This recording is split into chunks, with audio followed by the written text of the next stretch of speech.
na ka tum mai lo putho choir team dai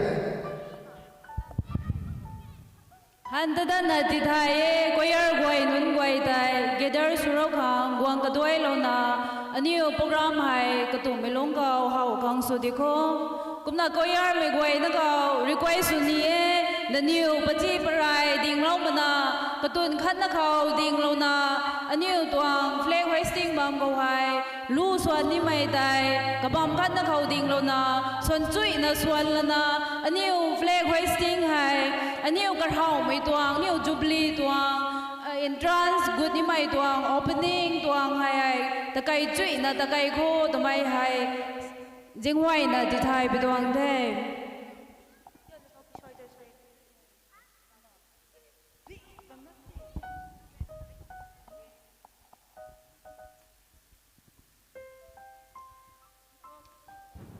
allow sumai gan thau sumai goi ko ti thai pak pak chi je pazai ro da kho hol ho kho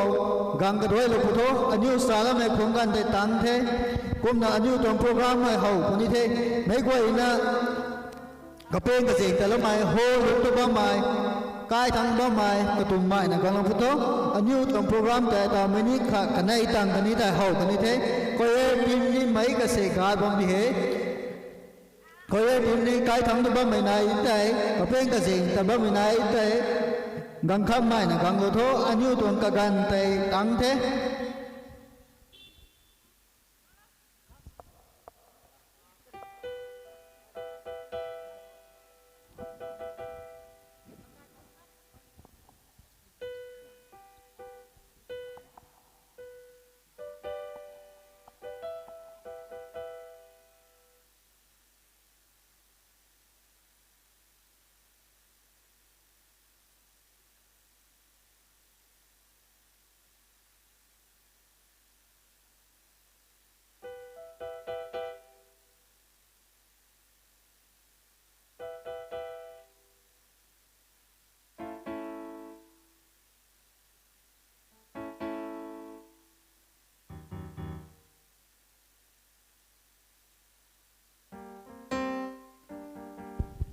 mấy quay nó gần một tốt anh yêu gần program để hậu cái như thế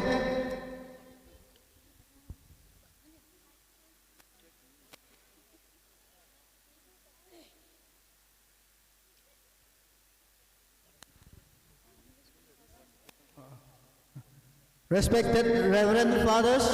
sisters, distinguished guests, elders, and dear brothers and sisters in Christ, with heart full of gratitude and joy, we warmly welcome you to all this history occasion, the Diamond Jubilee celebration of St. Francis Xavier Church, London Village, commemorating service and unity. Mấy quay na, fathers, sisters, kani chakwang sampaw sunung mai quay na ta phone riwe, asai aniu tuang nei la zangai dai mai timi Diamond Jubilee celebration St. Francis Xavier Church ragwang soiham phang mai tuang timi khau mai quay na ta phone riwe, asai thu aniu roi Krista ta la lo mai pan ko roi Krista ru na soiham lo mai zeng ko roi kum rek surup tang mai ngai hai ngai bam the kum na mai quay na ta phone riwe atau ka hau hai mai khau suna opening song theme song tumai tai nu hai ko now we shall have theme song from the choir team of Jubilee.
thuần cụ thế Jubilee choir team nâng niu tuang nugai ka mai lu tai mai gung chulona churi ri e atau tu aniu khang thuần khani asai khau takai ni mai program ko ragwang soyam ka zaw na ta chui ri takai ngam khang ragwang ko hoinai ko invocation prayer by D Lungzang Popol local catechist kamay ruina lanpat meras waite lalo rin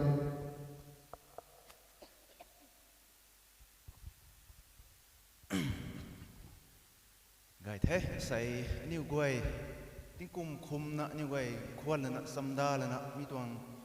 tiếng cung rex rock tuang ngai khang tu na niu guay samleng wa mi tuang kagan ka hak hai niu guay tàu quang ding na wa mi tuang thế mi rung khâu ra wak soyam gai mai la tàu ngam khang mi tuang program duan guay thui na tan kai ngam khang ra wak khâu silo na niu guay kalum kho mi guay na niu mi tuang program ka hau mi khang rei cross dun kapu kana khani mai khan mi zan khau amen kun ku the srin mai zo zen dai mai ring mai ra gwang new goi na sai tong ting mi khang rui na new goi ting kum ting mi azu ta la na hoi la na ka gan ti hai sak na gwang mi tong ka gan ka hak hai tau gwang la tau na ba mi hai kai po krista nang tong soi ham thai na tong zau zen thai mi khang tre nang ka ngan mak na tun ku thaiไอ้ก็มาใส่ก็ได้ชนะหนึ่งบาทคนซิลเวนใส่กระหอบไปตัวโปรแกรมดวนกวยเขายินทุยนะอันนี้กวยในลาจังไกนะมีตัวจูบลีตัวสวยยำให้ไม่กวยนะยินทุยนะลาตรงงามคังนะเขามีตัวสวยยำให้ในไปตัวเทเต้ากระหอบไปกันใครนะนี่รวยมวยเผาไปเขามีตัวโปรแกรมก็ถ้วยนะหูเขานั่งตัวสวยยำนั่งตัวเจ้าเจนตีประดิษฐ์เราเท่าตัวในตัวเท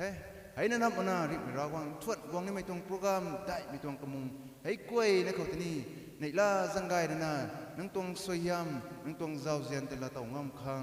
รำกล้วยน่ะดำลงว่าไม่ไก่เป่าคริสต์นั่นจัดเขาชวนกูนั่นให้ไปตรงเทมีวินัยไก่มีนิวไก่เป่ายิสุคริสต์จันเขาวินัยไปตรงไทยเฮคริสเตียนมันนั่งกล้วยคังวินัยข้าลงให้กุยมาเรียม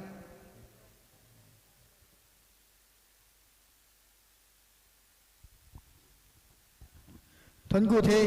ดีลุงจางโปโป local catechist Saint Xavier Church London a new way lin suna raswai salam khang tai khani a new tuang khumai goi kai ngai kai na mai gan khao ragwang ban ko siap sil lo ma khang tai thong ku the now we have a flag hoisting from Father Lancy. The diamond jubilee symbolizes endurance, faith, and hope. It is a great honor to have Reverend Father Lancy de Costa S.J., Parish Priest of St. Xavier Parish, Mazaron,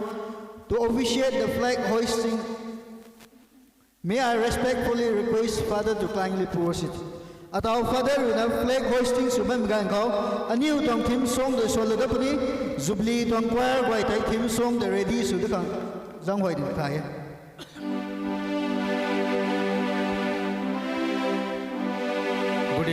Good evening to all of you. Reverend Father Robert Somi, Parish Priest, St. Ignatius Parish, Lamlam Gopi, Bishnupur. Reverend Sister Lina SRA, Provincial of our SRA Sisters. Fathers, sisters, brothers, and my dear people of God. It gives me immense pleasure to begin the festivities of the Diamond Jubilee celebration of St. Francis Xavier Church, Lamdan, on this evening of 15th January 2026.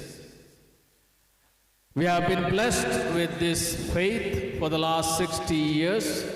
and we know that it has been possible only because of God's abundant love for all of us. And it was also possible because of the many pioneers who dared to profess this faith in spite of many difficulties and problems they had to face. As we honor our pioneers and thank God for the gift of faith that we have received for the last 60 years. We pray that we continue to hold this faith close to our hearts and continue to serve God in the Catholic Church today and in all the days to come. Invoking God's abundant blessings upon us and upon this Jubilee celebration, I will now hoist the flag commemorating the beginning of the festivities of the Diamond Jubilee.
Thank you, Reverend Father Lancy, for hoisting the flag and the choir team for your beautiful theme song. Now I request Father Robert Somi to dedicate the Jubilee Hall. Maya Prabna Tosi, Cross Yukudam, Mapa, Mashum Macha, Mashum Shamba, Tawagi Minglenda, Amen. Revelation chapter 1 verse 8. I'm the Alpha and Omega. Ishorna loina magi haurophamni aroiba matusu mahagni. Ikwai loina magbu shembiba yangbiba ipai sho nahabu yamna thakachari. Ikwai loina magbu ngasi numit mafam asida purokpi pagidamak nachashi ikwai loina mag hojikdegi hauraga nahabu harauba phongdokjaba ikwai ki thajaba phongthokba nahabu khurumbagi program pangthokhragani.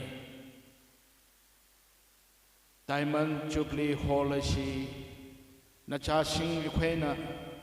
phajana semkhrabani ikwai ki mityeng dadi yamna phajakhraba hall amani yamna semkhraba hall amani adubo ipai sho nangi mityeng dadi nangi mamang dadi Diamond Jubilee Hall asi sengdaba amodba kaya leiram kani maramatuna ipai sho ikwaina khangdaba padaba amodba kaya loina mak nahakna sengto piyu haina nahakbo khurum chare mafam asida nachasing ikwai loina mak harau nungaina phamlaga nahakbo khurumba pame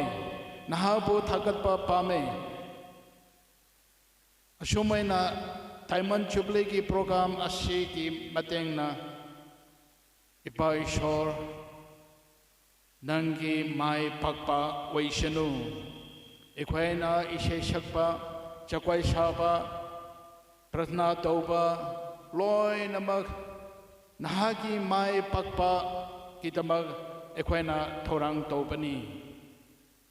ipai shor thochan biyo ikwai loi namak bu Nahagi mingda holasi ehagna hangpige ipai shor aigi khut asi nangna paipiraga nahangna holasi hangbiyo nahangna mi mayampu nangi poratu pijapiyo holasi ehagna shengraba ising asi holy water asina chaibigani Masi holy water na shokpa mafam chaka mi loina magpo ipai shor nahangna por bibiyo mayamna Prabhu ki prathana. Our Father, thy kingdom come, thy will be done on earth as it is in heaven.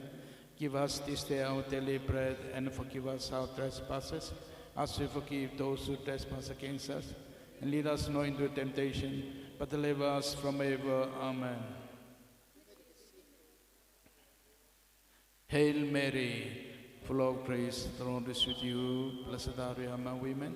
and blessed is the fruit of your womb, Jesus. Holy Mary, Mother of God, pray for us sinners, now and at the hour of our death. Amen.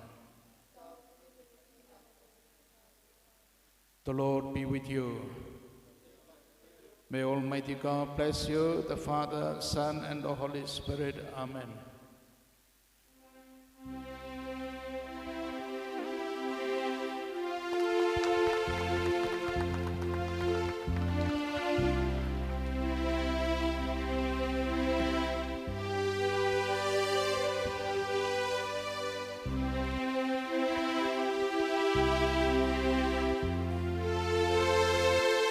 Thank you, Father Robert Shomi, for praying for us in dedicating the Jubilee Hall. Now I request all to proceed in the Jubilee Hall quietly. Rim na Jubilee Hall ko gulab.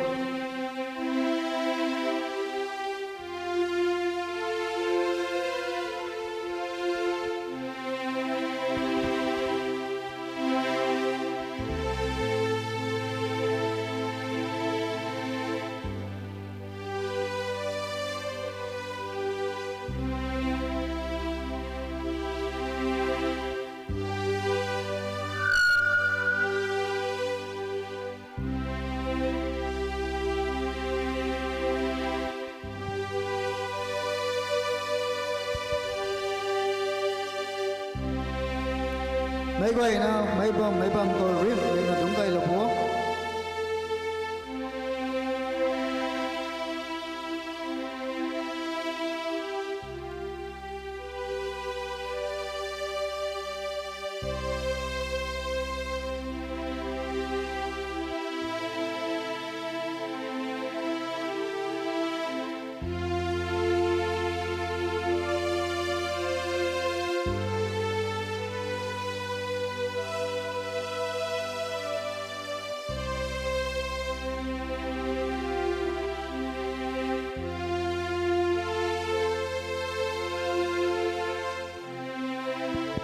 mấy quay na tay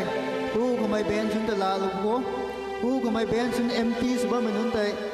gang na đúng lấy được búa cái thay đó đúng thằng nín lâu rồi lu hu có gang na lu có mấy space này bao mấy quay ta occupy rồi luôn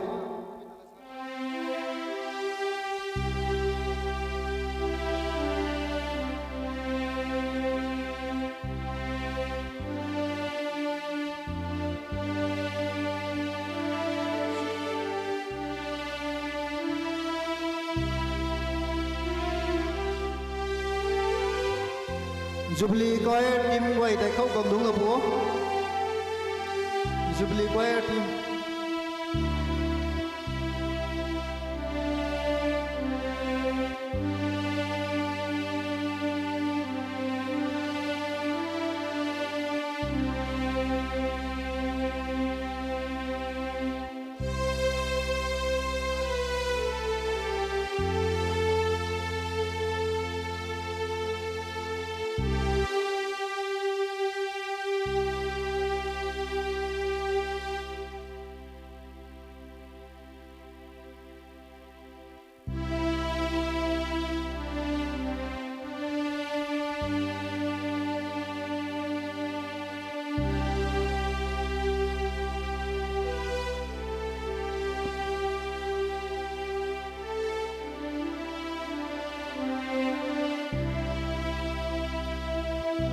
Once again, thank you Father Lancy, thank you Father Robert Somi for hoisting the flag and dedicating the Jubilee Hall. Mấy quay na bam câu đúng là cái này đấy. Tao tu thuần riu mày là sa mấy quay na gang nói đấy. Thuần riu khang Diamond Jubilee Chairman Paul Kenji po Nicholas Kakori welcome address de lalo po.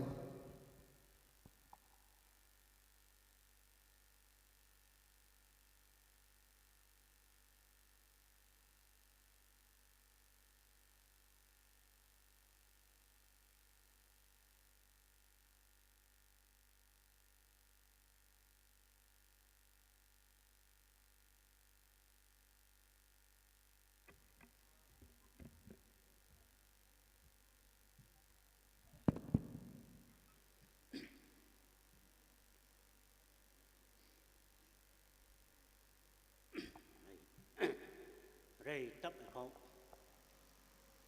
xây tiếng công riêng sốc tăng mấy tuần Diamond Jubilee khẩu gong mắm mày ở bùi sai rốt liền quay đã là gọng sân khẩu có liều thế hôm nay rây tấp khẩu anh yêu ta tầm nó mày ra quang ta đây là thằng phụ thay cái này mày khẩu anh yêu ta sang dài rồi bấm mày Paris priest tuang amu father akhani Bishop Paris ka bấm mày father guai father gang bấm mày guai thì rau dẫn không là nuôi ta đây nè thua liều thay sao đâu nhỉ hôm nào cái này mày khâu rồi anh tuang Paris priest ka bấm mày Caesar non bài bát thằng rồi Bishop Paris và gang bấm mày Caesar non nagarin rồi bài bấm mày Caesar non guai thì rau dẫn không là nuôi ta đây nè thua liều thế là nung quay đi rau nó phục họ tan suy nè ta lâu mày hú ta tan cái số lâu tên nào nếu không rau nó tai mày suy ăn thì rau thô tụi mày là bà mày sao rau như thế hôm nào à say Saint Francis Sas khẩu băm mày cà pi cà ga xuống sang dài là băm mày sa song chairman akhari secretary sa song katkis anung quay thì ra quần dẫn cầu ngan mà nó tai nè thọ liu thế nó níu thế ní ra quần nó ní xoay hầm tai nè chỉ là quần thâu tụi mày làm hàng của sao rồi ní thấy hay con nó sai Nam tan San Francisco rồi du na băm mày government tung service ta na băm mày cái đài thay mày tụi mày long thay mày Kapom Paris thay mà cái Bishopur Paris băm mày cái quay ta asai Nam tan tung San Francisco Diamond Jubilee này thay nó quay quang tăng là wow cao rồi nó quay này ra nè quang long mày khang thế này ra quang dẫn khâu tai na có điều thế ra quang này anh yêu cầu suy âm thì ông mày xuất cảnh đi thâu tụi mày sao rồi nhỉ hôm nào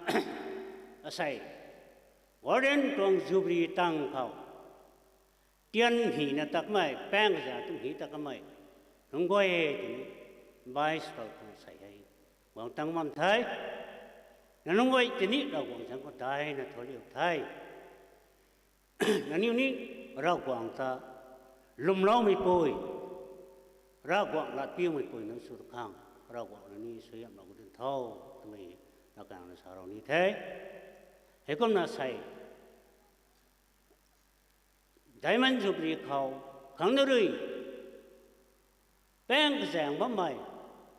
akhani sai nam tan kharoi nam bai bai khâu gang mày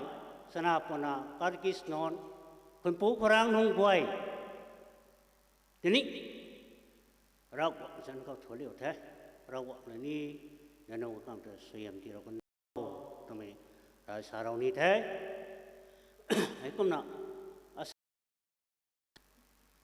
hay ram cái đoán hay cái hạt tu Hawaii có mầm xin đi rau rồi yellow bị giang rồi hay cũng bị toàn Diamond Jubilee phăng mà mày anh yêu scientist sa rau này yellow bị phăng rồi tụi mày đi ai sa rau này ấy hôm nào sai bây giờ chúng mình quay rồi hay bị toàn Jubilee càng gang nằm mặc bù ruộng ở bấm mai quay thì đâu sang có tai nè có điều thế đâu nó đi nó có suy âm thì đâu còn điều thì nghe hôm nào sai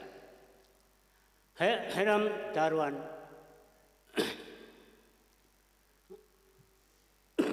hay làm daruan mai sas khẩu sai làm tan mai hay làm Jubilee toàn committee gọi rồi anh yêu cầu chắc cũng chẳng là càng quay về gần cầu hay lắm daruan mày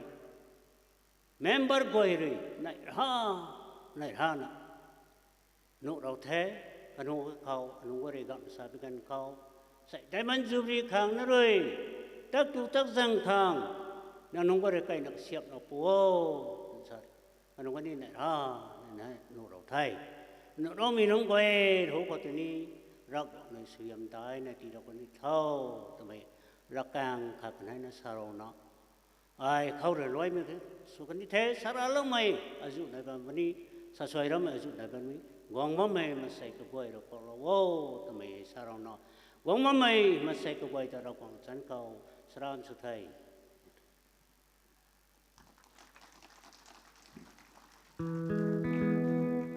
Tuan cụ thầy Paul KMG Paul Nicholas Diamond Jubilee Chairman kamai rui megwai nata thon riu mela sa salam hum dai thank you KMG Paul Nicholas Diamond Jubilee Chairman with a welcome address. Now we have a hymn from the Jubilee choir Swano Swano Pari Guangtai. After the hymn we have a speech from Father Lancy Di Costa, Parish Priest, Saint Xavier Parish, Mazuron. Elaboration on Diamond Jubilee theme. Tao đây anu tuang hymn RL kau 424 Swano Swano Pari Guangtai. May lu tay king cham lo ko may lu tang kani tay Father Lancy Di Costa Parish Priest ko na speech ขันหาตัวนี้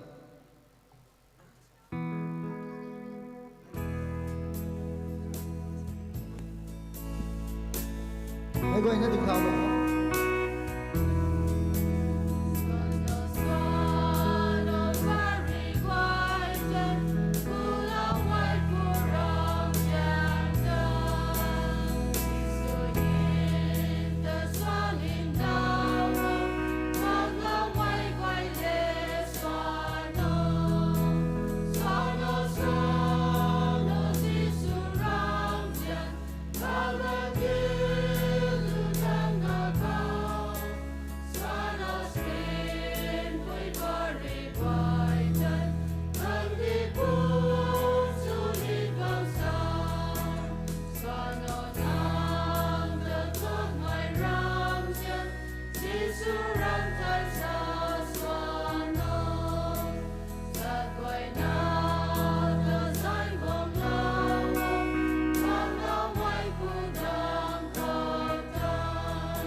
quay nó đúng coi lộc bút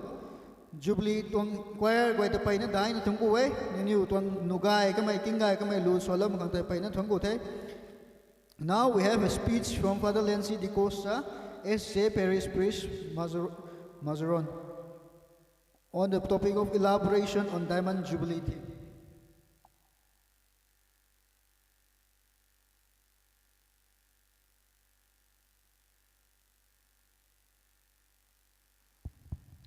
After this speech, we have a special number from Women's Society. My speech nang ganitay, Women's Society ko na special number kanaye.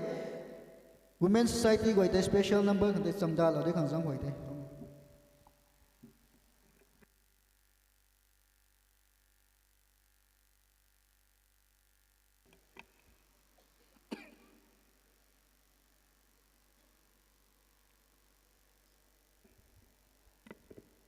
Good evening to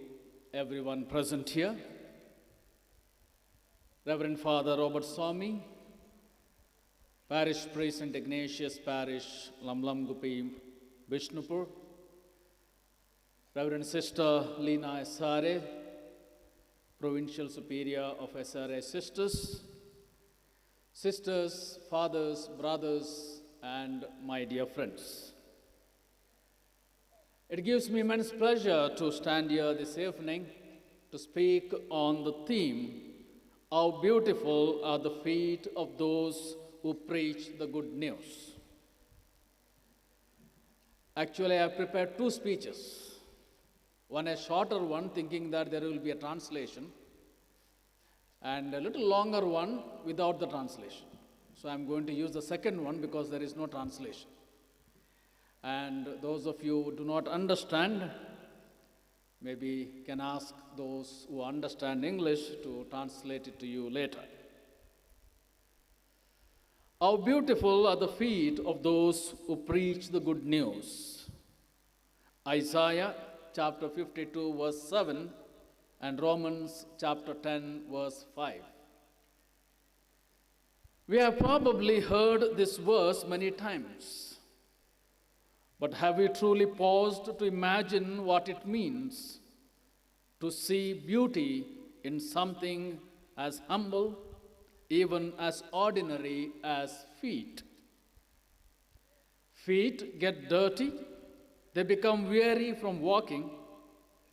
yet the scripture declares them beautiful, not because of how they look, but because of what they carry. These are the feet that bring hope to the hopeless, peace to the troubled heart, and salvation to those who long to hear that our God reigns. Isaiah spoke these words during Israel's exile in Babylon, a time when despair hung heavy over the people. The city of Jerusalem lay in ruins, and they had forgotten what joy felt like. But then Isaiah envisions a messenger running across the mountains, full of excitement, shouting, "Good news! The Lord still reigns. Deliverance is near." That image of dusty, tired feet breaking through the darkness so powerful because it shows us that God never forgets his people. He always sends someone, a messenger of good news, to restore hope. Centuries later, St. Paul quoted the same passage in his letter to the Romans, applying it to the mission of all Christians. Faith comes from hearing, he wrote, and hearing through the word of Christ, Romans chapter 10, verse 17. In other words, every believer who bears witness to the gospel,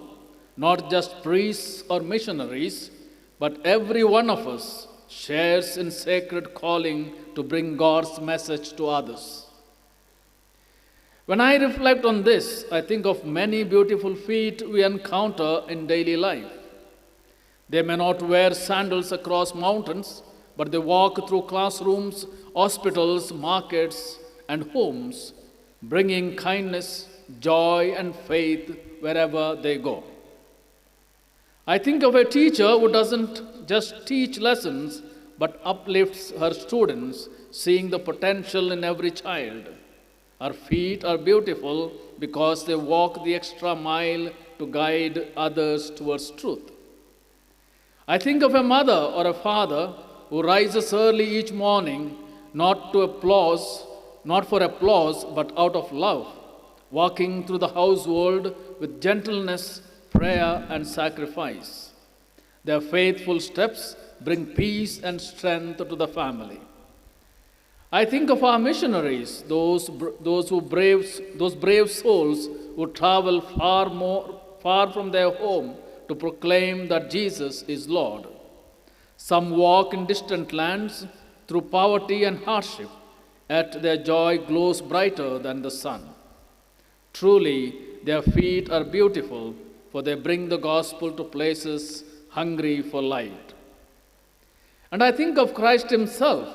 the Good Shepherd, whose feet walked dusty roads of Galilee, reached the lonely and the outcast, and finally climbed Mount Calvary out of love for us. The same Jesus who washed his disciples' feet in John chapter 13, verse 5, teaches us that true leadership and holiness are found in humble service. His feet were pierced on the cross, yet through those wounds he brought peace to the whole world. Maybe we can ask ourselves today, where have my feet taken me lately? Have they carried me closer to God or far away? Do they lead me toward people who need encouragement, forgiveness, and companionship? The truth is, we don't have to stand on a pulpit to preach the good news. Every smile given to someone in pain, every word of comfort, every act of honesty, they all speak the gospel more eloquently than words ever could. Sometimes our mere presence becomes the good news when we bring peace to a tense place or kindness to a cold world. Let me share a simple story with you. Once a missionary priest in Africa told of how he walked miles every day to visit small Christian communities. One day, he met an old woman who waited hours by the dusty roadside. Father, she said, I knew you would come. Your footsteps bring the good news. He realized that for her, his worn-out shoes and dusty feet were not signs of fatigue, but of faithfulness. They represented Christ's promise, I am with you always. In the same way, someone is waiting for your footsteps too. Maybe a student who needs encouragement, a neighbor who needs patience, or a family member craving kindness. Your small gestures can be the good news they have been waiting for. Brothers and sisters, the world is full of loud voices of anger, fear, and distraction. But there are still too few who bring news of peace. The Lord is asking, as he did to Isaiah, whom shall I send? And he is waiting for hearts willing to answer, here I am, Lord, send me. Isaiah chapter 6, verse 8. May we be those who go forth joyfully, our steps guided by the Spirit, our hearts carrying Christ's message, and when our feet becomes tired, may we remember the one who first walked the road to Calvary, so that by his footsteps we may find our way home. Then truly it can be said of us, how beautiful are the feet of those who preach the good news. Thank you, and God bless you all. Thank you, Father Lancy, for your enlightening and inspiring message. Thank you, Father Lancy, kamay tayo aniw ta Jubilee tuang thim kangloi changjai chuin za na aniw ta gyan ti talam hana pai na dai thong bote taw tu Women's Society nek tu na dugai melu special number te nu king uda poko. Now I invite the Women's Society to present their special number. Women's Society ko itay nanyu tuang king gai ka may nugai ka may kwan tay pat na swallow putos. Mitang ganitay Women's Society tuang special number tang ganitay exhortation from Aguna Agustin Gangmay pioneer kamay karuina tat kamay ruan ri gwai tay no taw labani.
นูไกไทยกิงไกไทย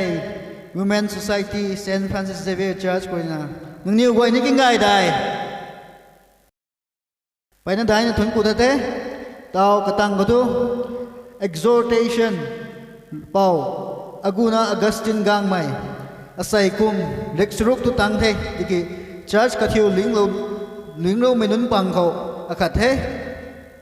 ระกวางเสียมเด็ดรันนิงเทคุมเล็กสกูหูเขากระทิวลิงเราไม่อาคัดอันนี้ปังเขาอาศัยงานนะ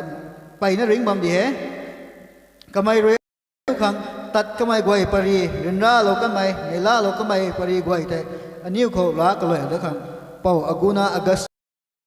กำไมแต่ขังกันที่เราแต่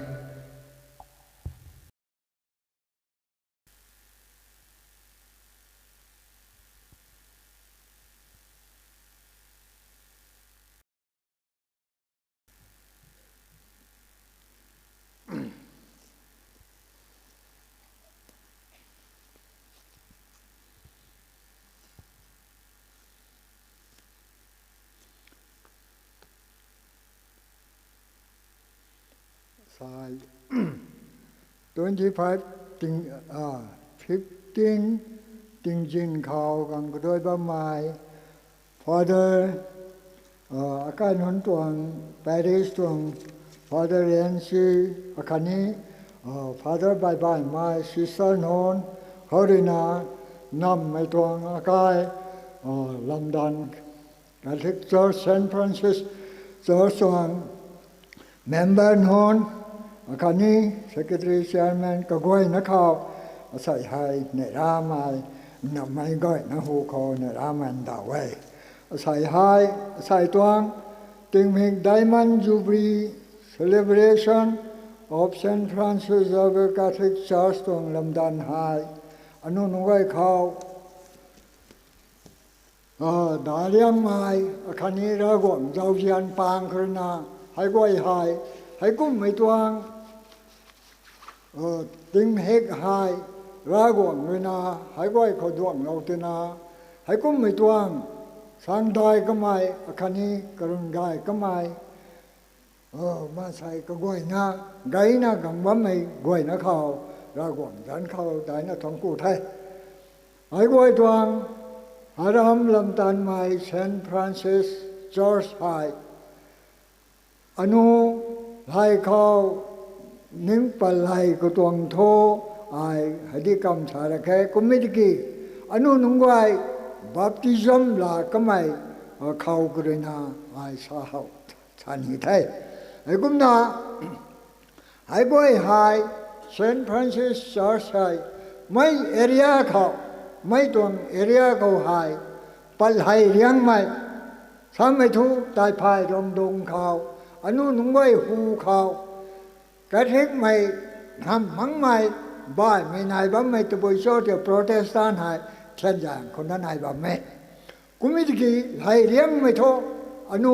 mai tai phai rom deng khao Christian tal hai riang mai hai chen jang mai Protestant hong wa de tal hai committee anu tho 1960 do gai 1962 gai hunare na hau to ngai kai Catholic Church ha kumna ai goi atau hai gang ba mai ka khang ka ru su ba mai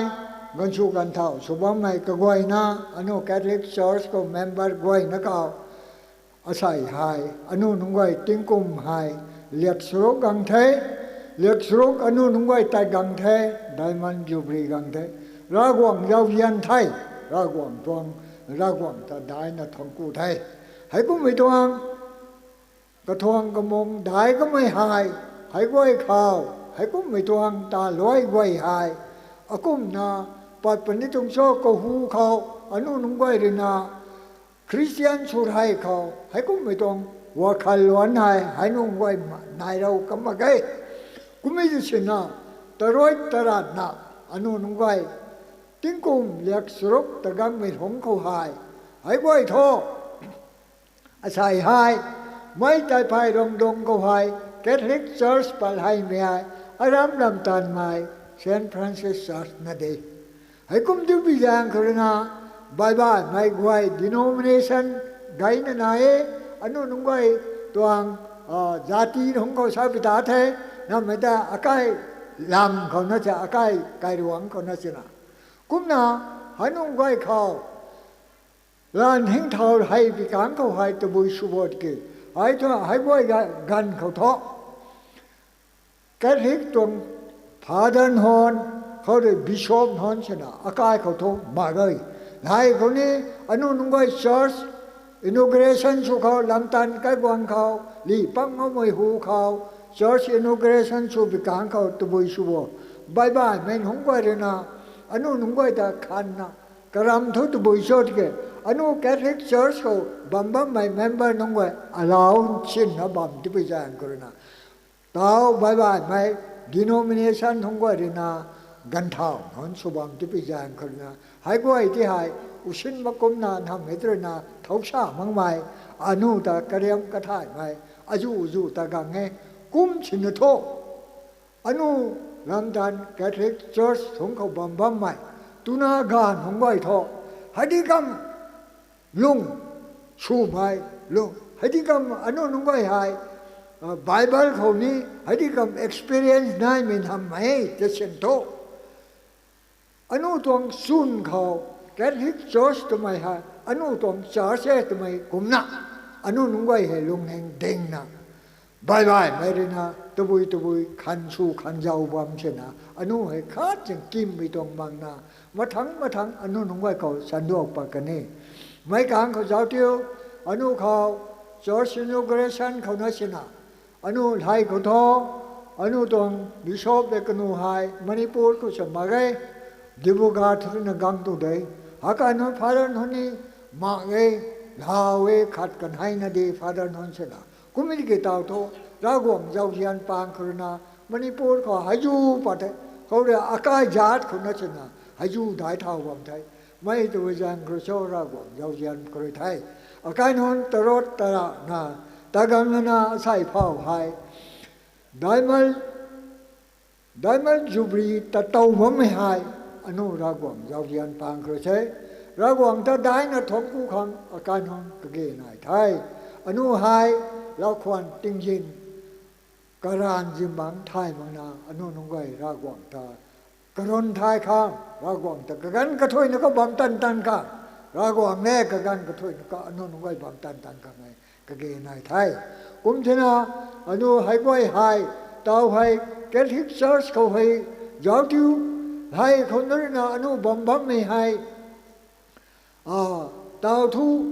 เต้ากระดาษกระดีสามมาอนุเขาที่นะนำบากก็ไม่ทำไมก็กวงชายมีตัวลีเอเทนิกคลาสก็เลยนะอนุนงไว้ให้งั้นสาเลยนะกังปักฮีโร่ก็ไม่เลยนะกังน้ำมาแค่เขาเลยนะกันสาเลยกังนักไม่กันสาเลยนะเขาไว้ให้บำดุไปด้านนั้นได้เท่กูมองไปตรงไหนได้อะไรหายไว้หาย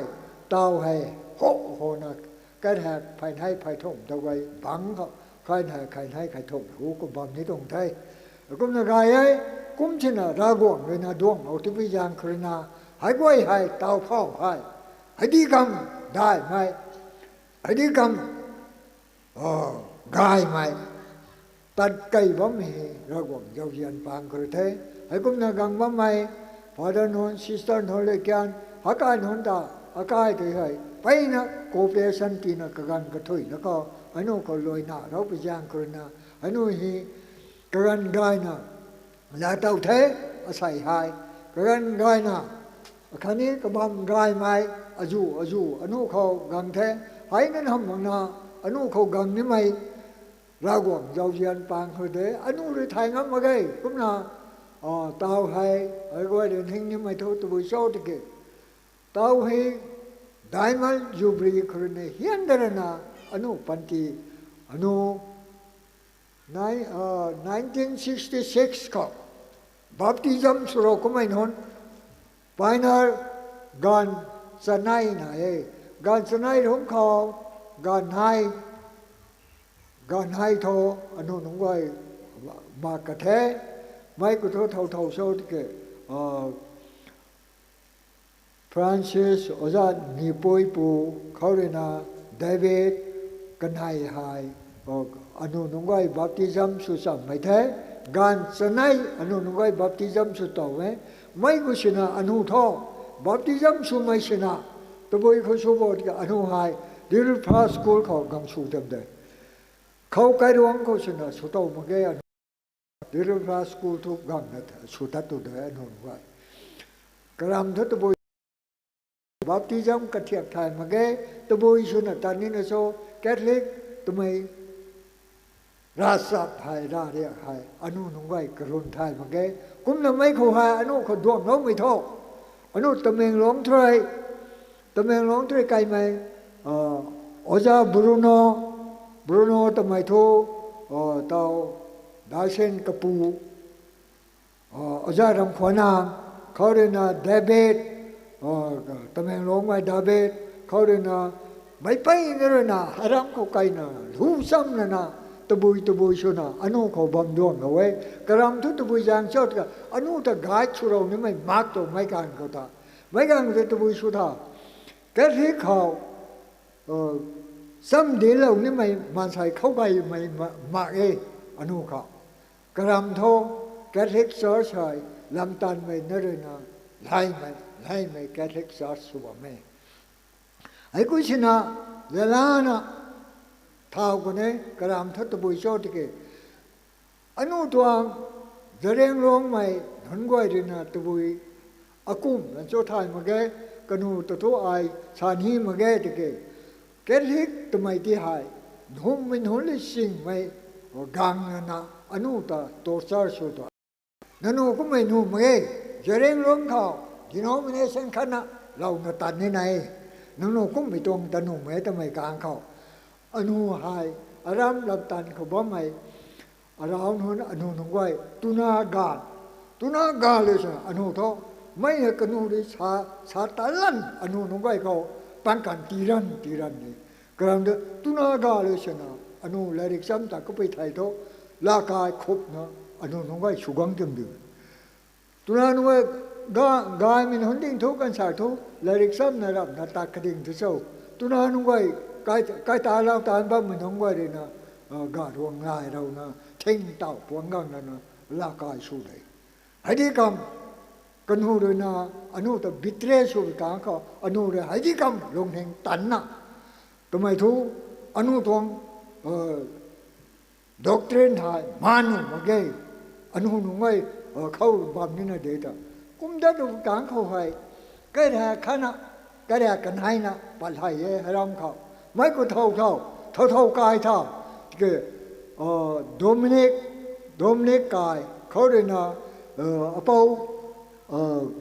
ากันจันเปาอเปาโยเชกันจันเก้ากวงมันเก้าไปกลางเขากันให้กายที่หายกายคนกุดเทตัวไปกลางเขานุ่มมีน้ำนุ่งไว้เรียนไม่กายแต่ทุเท่านั่นดีนู่นทำตัวน่ะเท่าตัวจริงนะกันเท่าหนุนเลยนั่นทำตัวน่ะเท่าตัวกันเท่าหนุนเท่ากันเท่าหนทำไมคนนี้นะหายปูหายเปาหนลำทายมาไม่หนเนี่ยไม่หนแต่ทุกกระตู้เราตัวก็โตกันนูนงไว้เลยนะใกล้แห่เขาตัดนะชาตาเด็กกูไม่ดีกี่อนุนี้ไม่เขาตัดงั้นนะสามีตัวอนุนี้นะกระเอาสิ่งตัวลำทายไม่ชาวิตาเทกันนูตัวอุปสุงั้นไม่กันเท่านั้นไม่ที่ทุกตันนูเรอนุนังนูแรงตัวนะตันมาทำไมกูบ้านไม่ดิโนมิเนชันเลยนะแรงตัวนะตัดที่ทุกอนุนี้ตัดขันไงนังนูตัดมานะตัวอยางอนุตัดนูโจทย์อนุเรนะไพ่ดิ่งชุนโจทย์ก็เรนะแรงทุกอนุไว้เท่าตัวงั้นมาไงกุมนาอนุนี่นะน้ำผู้ชานี่อนุไทยนะแต่ตรงนี้นะมาไงไบเบิลให้นะแต่ตรงนี้นะมาไงกุมไม่ดีอนุนี้รากว่าไม่ตีเราไม่สปิริตรากว่าไม่ตีเราไม่ทวายขัดอนุก็ตั้นในขณะนี้ละกุมที่วิจารณ์คือนะมันใช้หนุ่งไว้ด้วยคัดจนะอนุหนุ่งไว้แต่ติมหางามมาเกยติสูงามมาเกยกุมไทยได้นะมาทั้งกังนา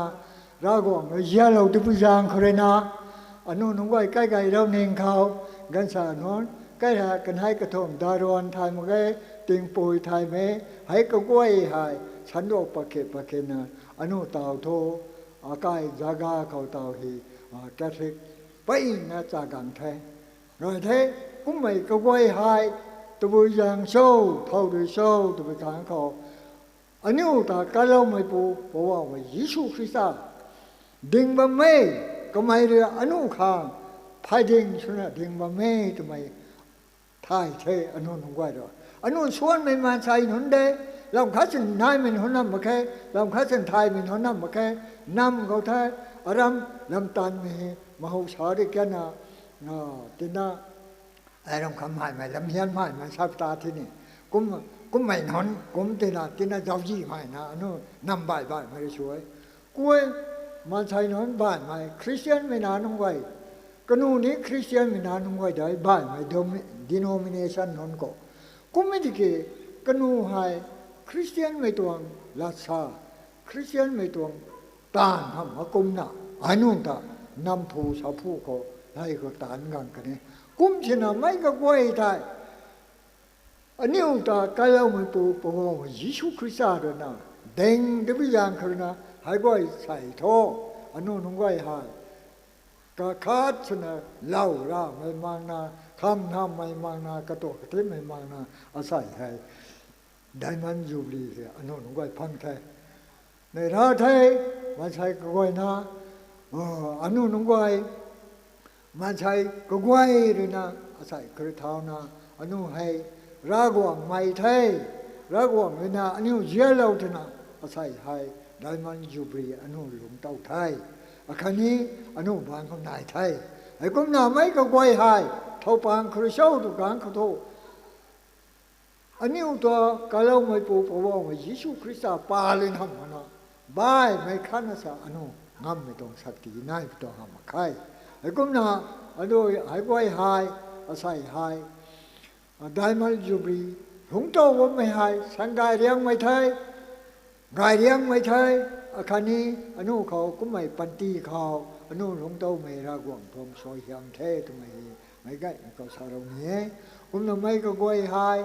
thôi ní tôi bôi anh yêu không quay trong program gấy nó này bên ní cũng mấy thay ra na sai thô anh yêu không quay tàu bật cái mai anh yêu làm tanเขาlấyเขาanh yêu không quay được tán thao hỏi thao có mày cái quay nó tại tiên nó hạ sắm thôi sắm na hạ đâu phải là để thay rồi cũng là làm cái quay hai anh u thọ ra quảng đời này mà mày anh u thay khao anh u hù khao ra quảng đời đình mà mày cho mày anh u xoay mà là sợ nên là thầy cái làm thôi làm cái quay anh u ta cái tốn cây đâu cả denomination bài mày rồi làm mấy cái bài mày rồi đại bài mày sang rồi tôi nôm mày tôi đi phao giống gì mày thôi hắn không phải thế tàu thu có gai lên mà sao cái không mấy cái anh nu giờ đen luôn còn mấy cái càng từ hãy cũng mấy là quan đàn chủ đó mà coi lại có thu hãy cũng mấy tờ sao đều cái nào nó gần corona hai cái hôm nay bay nó liền la xì nó lông gần để cũng mấy cái xin thu ra quảng người na cái lâu tôi bây giờ cái hãy quay na hãy có mấy cái quay để thấy anh nu phê xuống ngâm mày ai ra quảng giao gì này nông cô thấy tàu hai anh nu nông quay mà sai hôn cái quay na sai tát cái mày loài lì hôn hai anh nu nông quay tàu hai cái ruộng khâu cái ruộng băng mắc tuồng ngay tại sáng mày thôi cố kỳ naga ethnics bạn lâu mắc tuồng ngay tại hay nó thu bữa khai cái hay cái hạt phải thùng được quay là xin nào bằng gai nên trong thế thì xin thu tao cũng đi gai đây thì cái gai để thì xin thu anh nó quay mấy population tại anh nó tăng khai anh nó các bạn thôi này bầm thế gai thế hay cũng đi ra quảng toàn giàu tiền thì thấy ra quảng người na bầm bị bầm có anh nó quay đoàn hậu tiền thế anh nó thấy cái này gai khang subam để khâu ní gai khang anh nó quay số ní nó thấy cái quay nó có anh nó thu tàu hay thuê hay cái bằng thu tôi vui subo thì cái tàu phao ní anh nó quay hay koki naga ethnics cái na khét ngâm na sa ní nè Jubilee là ní là thao mình ní mà gai tôi vui là ní là thao mình ní mà khai anh nó quay muang na cái là cái sửa rồi ngâm bằng bằng thì này sửa tụng của thọ plan của thọ cũng là ra quảng giao dân không này ngâm thế plan toàn plan đi thay anh hùng toàn plan hầm mà khai cũng là lòng có quay sao gần bấm mày có quay nã pu sải hòn ở khănนี้กันสู่กันเท่านั้นพาดันนั้นใส่กล้วยน่าใส่ลองว่าไม่กล้วยเขาจำสำรับนะไม่ปริเคยด้วยมีโชว์กันเทท้องกูเทไม่ได้ไม่ได้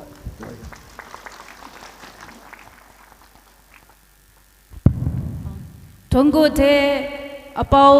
สุขวังสัมปอสุมัยอเปาออกัสตินกางไม former local catechist Sacred Heart Catholic Church Loktak Project Sumai Aporina Megway na phan kang Kamairina exhortation katiu long mai lat sa hai Kamairina gwangsa lo mi khang tai dai na thungkuwe kumna Megway na rina katiu long mai lat sa na ramana aniu tuang phomling tuang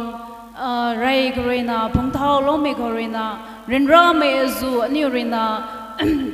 rina la to mai Christian tuang panti hai renra na ni rina panti sangluan khau guangange ko mangkon sini rina gai mai ani tuang Christian tuang rachap hai gai e kumna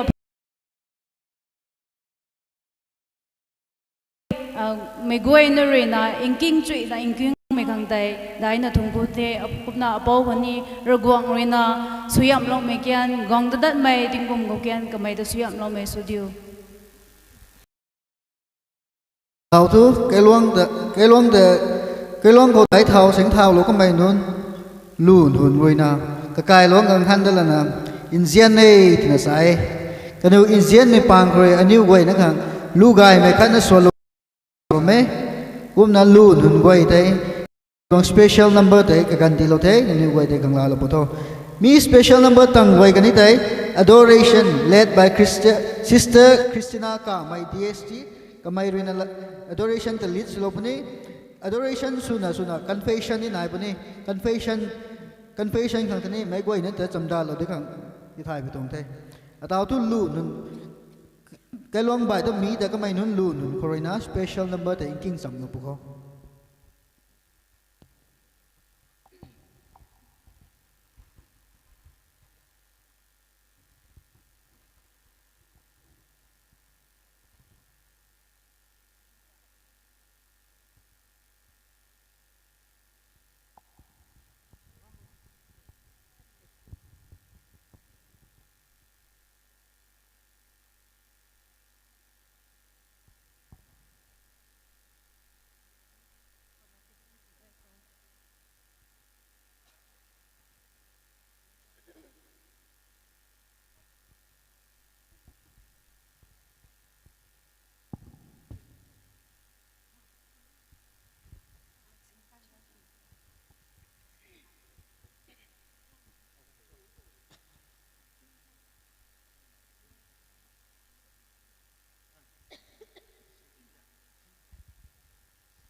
mấy quay nó ta gai meeting zin thon re we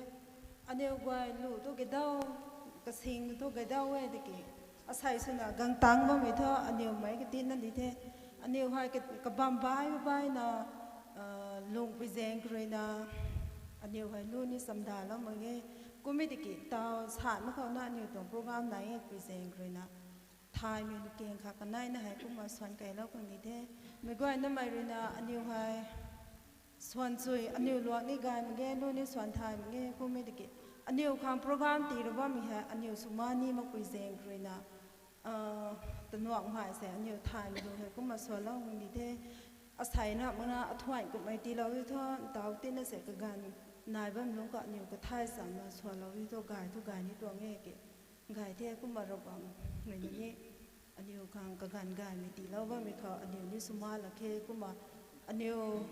soan thai mà sẽ soan cay mình càng có nụ gà hát thế kinh gà hát thế thì là kinh lòng con mình cười là kinh lâu còn nhìn dân ngoài tổng thế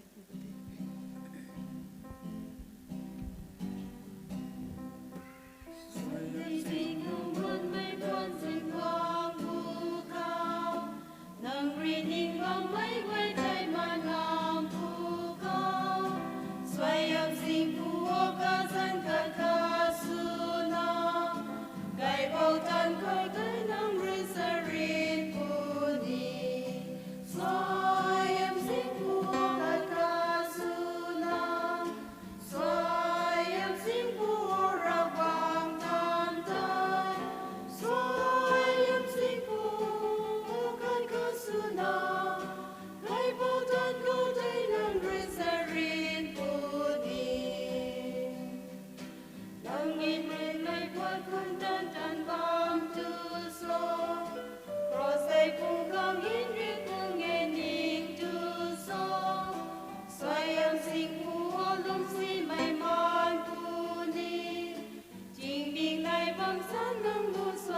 Thuần cụ thế lù quay thế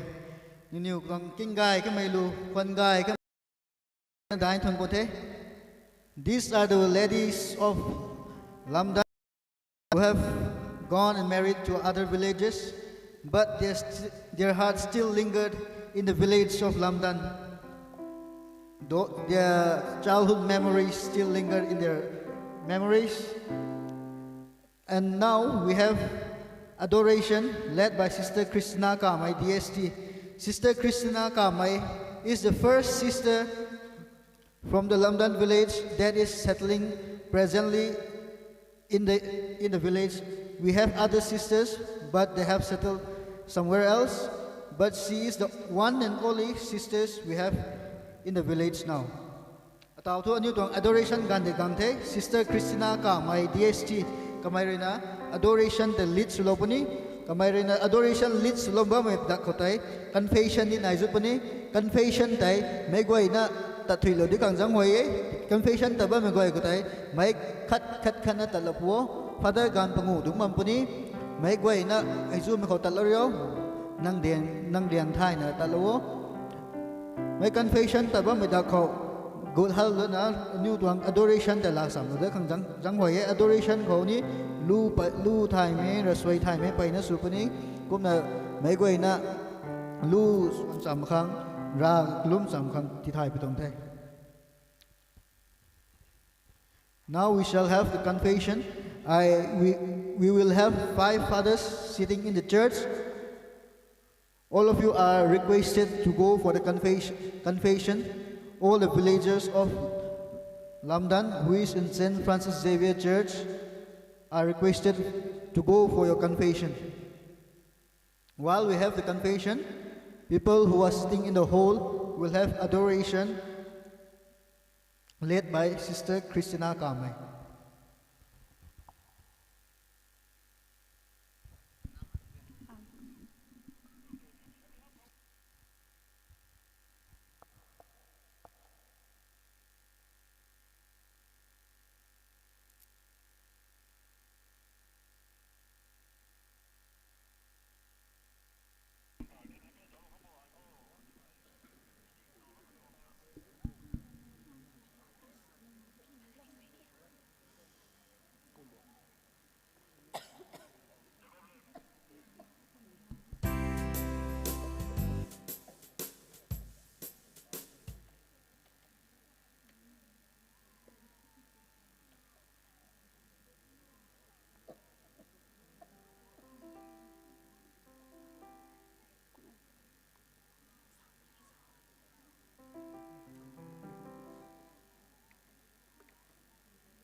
injen mai rubren goi people pupai sumai rubren goi da injelona rawang gwang makhau aniu lung kasiam lana kani lung dai rawang ma khau katpa lau khang aniu khuksun kairena sakhwang sudiko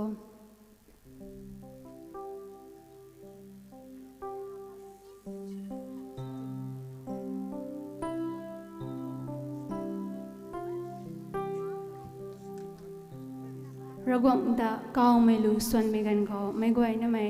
lung kho inzen mai pok lana ragwang da zaw lana aniu lung kho kaw lo di kho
Intau tu insai kai pau ragwang Jesu Krista re ani upang ko bamte kumna apuri ragwang ta kalum mai lat sa mi gan ko ani re ragwang ta inzau di ko khoksun kai nu mai guai Eucharistic ma ko khoksun kai na kalum lo khom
quay na được sang quay thì thay thế sang mấy tô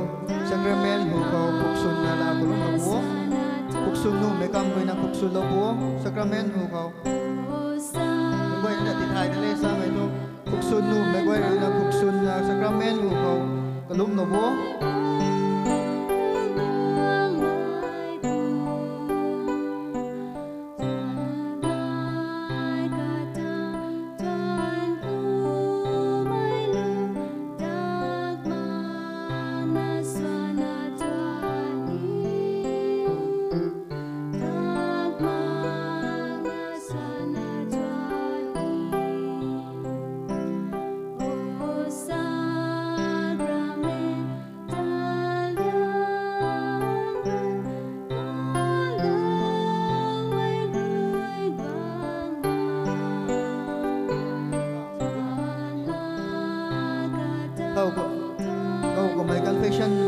ready su the mai nai te church su te ta lo no the confession ta na gan mo te ka thai ne ku na ta lo pu stage ne ku na ta lo pu ta lo yo ka thai ne ku na pat na church lu de go na confession de sa lo pu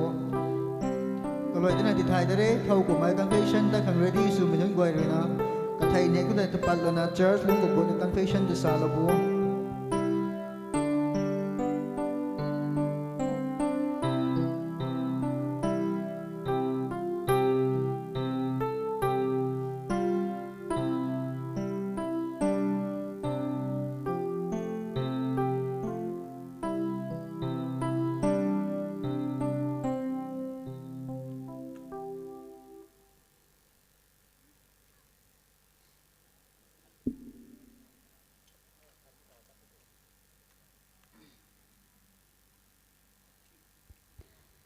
in jen mai pipu sumai gwai rubren sumai gwai popo sumai gwai nang niu bam kho nang niu tuang bam kho zelona dung kai ro tho dun oi nai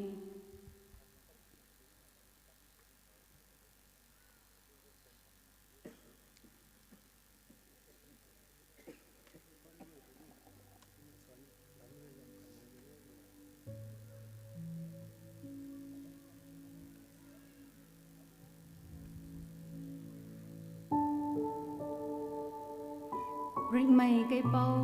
kathum rei akhat sumai rawang in sei kagan gai kan mai kho nang rei aniu pang kho ring mai indian suna gwang ba mai khang rei aniu nang ta kangan mak na dai na kani in zen mary patik na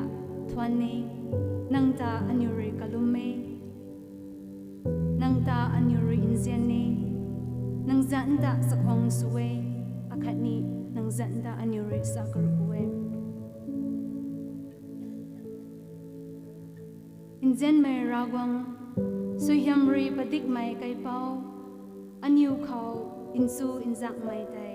tilawo kum khwan ni tai anyu rui mi kagan hai nang le bam in zak bam ngamai supuni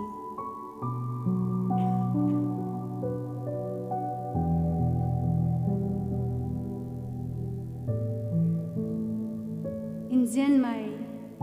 pau pai pui pu rup ren gwai akhat ni asai akai na gwai in tao eucharist tuang rawang kho anyu lung bak palana lung lai ngam khang kadang kho dung in sak lana kho hoi nai ni kho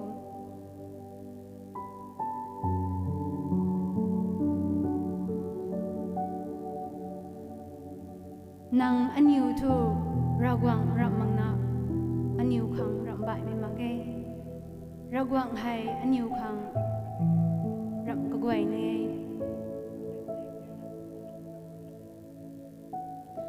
anyu lung khau rawang nai tai ram ka gwai na nai me khang swang dai leng mai ren ra bigan khau ni nei la bigan khau ni lung ren ra bigan khau ni anyu rui ragwang ma khau gwang lana ragwang anyu ta zau zan lawo tamai gan khau ragwang rui ai nang niu ta thai mage tuna sangam ni tong ra mage kalam tu nang le ai hai ragwang tuang kahun ragwang kahap kumna kasiap lo mai man sai akha su tu pui jang ko roi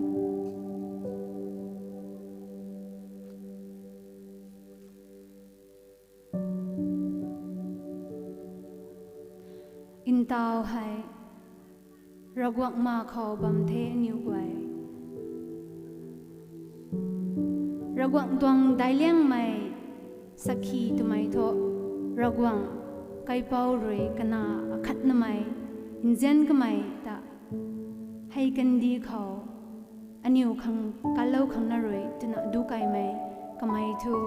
hai tong eucharist khau suna bam the nang le anyu gwari thai na bame akum bigan akum bizang roina ragwang roi eucharist suna gwang mi tong so tu mai gan khau ragwang rina Eucharist suna Indian suna gwang itai aniu lung kho mai ka gwai na mai lung kho gwang na bam lo ngam pun tipui jang khori aniu ma kho aniu mix zao kho hau ngam mai Indian suna mi tuang altar kho khani mi tuang Holy Mass tumai tu intan mai kat pat mi tuang tan bam kho Eucharist suna gwang ba mai hai aniu ta kangan makna dai na injen ti mai pan khru ye ragwang lui ni salawai kat pat mai kalang phai khat ladan phai khat kani kalang akhat karina pangu mai kan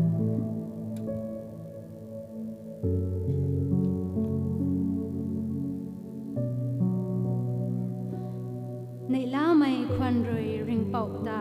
thwano kandi kapum kalum mo ring pau ta nei la na kama khaw gwango nei la mai lu swana thai yo ring pau hai ragwa ngei tumai kamai ri aniu ta damlo the kuma aniu hai ka tong nge aniu hai kamai nun ne aniu hai kalau ziu nun ne thun ku na gutro ragwa kai changun khau kakai nun khau gutro thwana kata thun ku wo khani kata thwano ring pau hai ga ye kamai rui aniu ta manga inzian ba me kamai kalat khat sini swai zat mage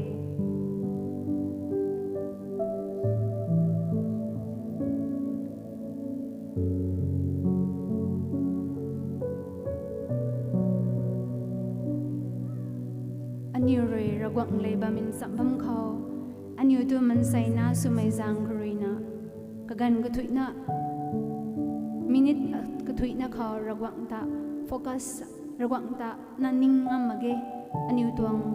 lungning aniu tuang mind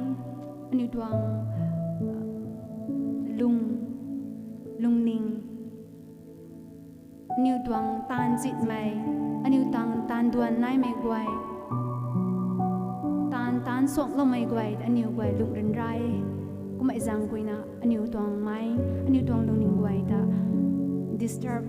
samai to ka gwa ka ga mai gwang nge ragwang ta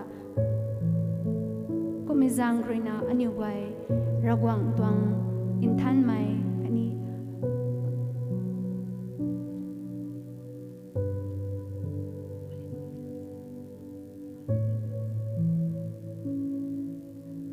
bumang than mai tuang khalo mai ka ge wai mi jang grina aniu ragwang ta khalo wo ragwang bumang than mai ta khalo wo tuna aniu lu suna in swandiko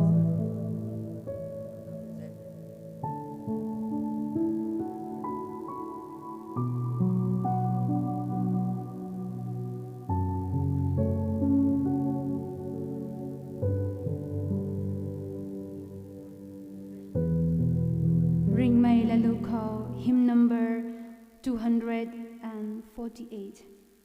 phai nai lek dai te chat bu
งเขา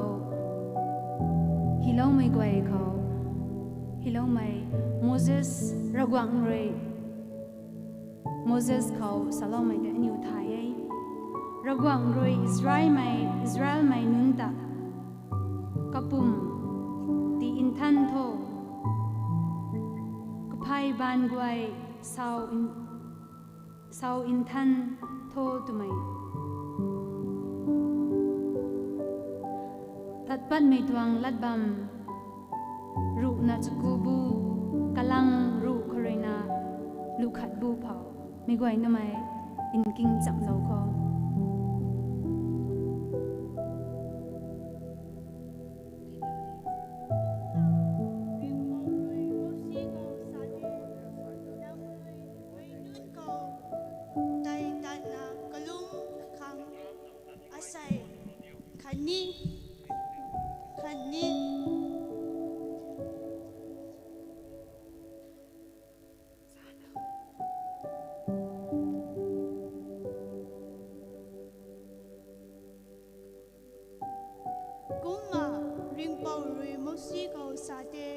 nang niu mi nang rui mai nun ko tai ta na kalum kang asai khani in chuan hai boom in than tho tuna sa to kaniu twang ka phai ban goi sau in than na in chuanฟันนี้โทษในทมปุยในบัมอินนาวเทไม่นุนเขามีกวยไม่กวยนะเขานางคังไอสินายหลงบุตรเขาไกบุนี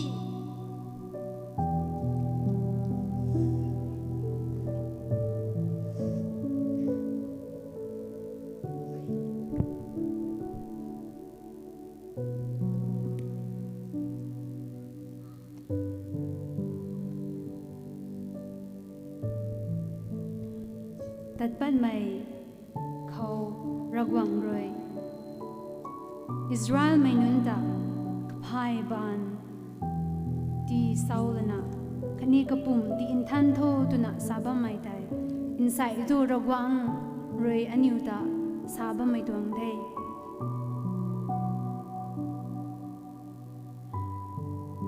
อันอยู่เลยมาจากไม่กันเขาพายบ้านเศร้าโทตุนะสามัยคันนี้ปุ่มอินทันโทตุนะสามัยให้อันอยู่ตวงเป้งกามตวงพยาบาลเศร้าไหมคันนี้ปุ่มอินทันไหมตันหับมาแค่กุมติกีอันอยู่ตวงลุงนิงคันนี้อันอยู่ตวงตานกวยระกวังมาเขาตานระกวังมาเขาอินทันไหมสุโธตุนะระกวังเรซาไม่ตวงเดก็มาอินใส่ให้ระกวังนิวริวกริสตวงมาเขาดุงละนะก็ไม่เลยดุงอินจับละนะอันนิวลุงกวยนี่อันนิวเรตันควายตันบาลงไม่กวยระกวังตาทนกูมักนะคันนี้ระกวังตาระกวังตวงได้กันไม่สวยยามกวยแต่อันนิวเรจักเล่ามั่งไม่กันเขาอันนี้ไกลๆเล่านิ่งไม่ตาอินเซนไม่ตานตาเล่าถุยงามักไม่อันนี้ลาซาลุส่วนเขารวยอันนี้รวยมันใส่สุไมจางกรวยนะตันควายตันบาดละไม่สวยเล่าไม่กวยแต่ระกวังมาเขาอินใส่ให้กวักละนะกวักกรีละนะลงนิ่งอินทันเจ๊กละนะในลาก็ไม่ได้กันไม่สวยยามไม่ทำไมให้ระกวังไม่นะก็เสียบเราบำเพ็ญใส่ให้ก็มาอินเซนไม่ผู้ผู้สมัยกวยลูกเรียนสมัยกวยผู้ใจสมัยกวยรีระกวังมาเขาอันนี้มันใส่สมัยจังอินสวยเท่ทำไมให้ซาลนะลงนิ่งบักปะละนะอันนี้กวยทันกันไหม Sacrament of Reconciliation นวลดอกไม่ตวง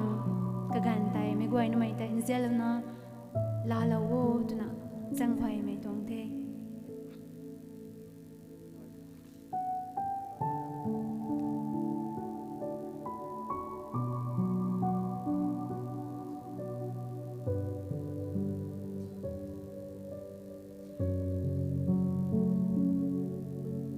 ระกวังเขาลุงเนี่ยไม่สุนะอินเตาอันนี้กว่านะระกวังเขาไปไหนเขาสมัยตัวระกวังตาเจ้าอินเจลาวอตุนะระกวังมาเขาลุงนิ่งบักปัลนาอันนี้ลูสุนะไปไหนเขากลัมตัวอันนี้ประวัติเขาใส่ลูให้รัสไว้กังสว่างถอดไม้กันนายตุนะสมัยตุกุมอันนี้กว่านะลุงนิ่งบักปัลนาระกวังให้ยูคาริสต์ตวงมาเขาระกวังตาเจ้าเจ้าเหล่านาโรจิสุดนะไม่ตวงลัดกลางเขาสุนะกลวยดัดนะอันนี้รู้ส่วนจำดีเขา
อินไซต์ตัวงไกซัมเซนต์มาร์กกำลัง ladun akhat kalang lekdai krina lekdai pangu bu khau jusuroi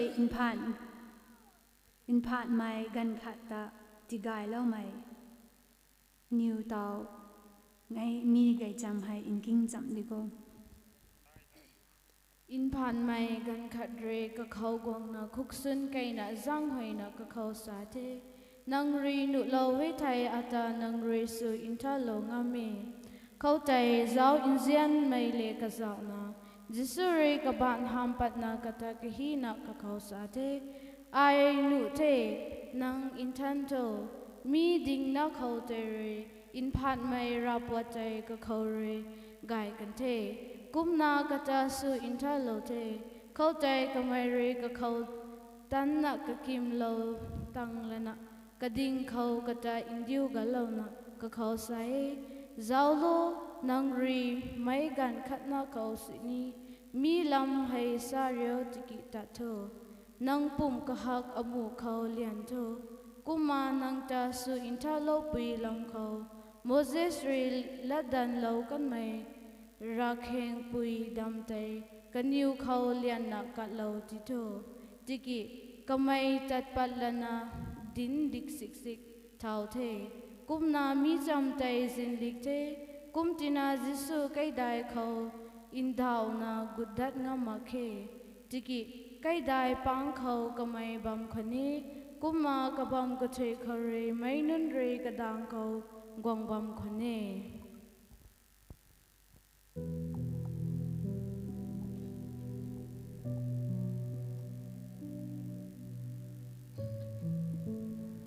Anyu rui in tao gai sam khau in sai tuang gai sam khau chu lo thai in phat mai da ragwang rui tigai lo mai Anyu rui in swan mai zai pum sumai zang rui ragwang khau na rak makna Anyu tuang kai gai lo ning gwai rup ren gwai khau ni tan in khwai lo mai sai in khwai lo mai gwai nai bam me Anyu bumang khau thu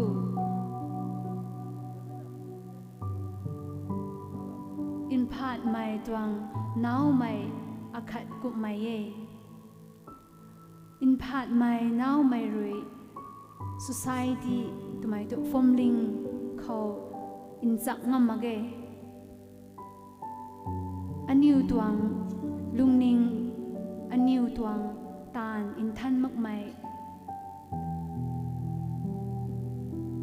mi ka gwai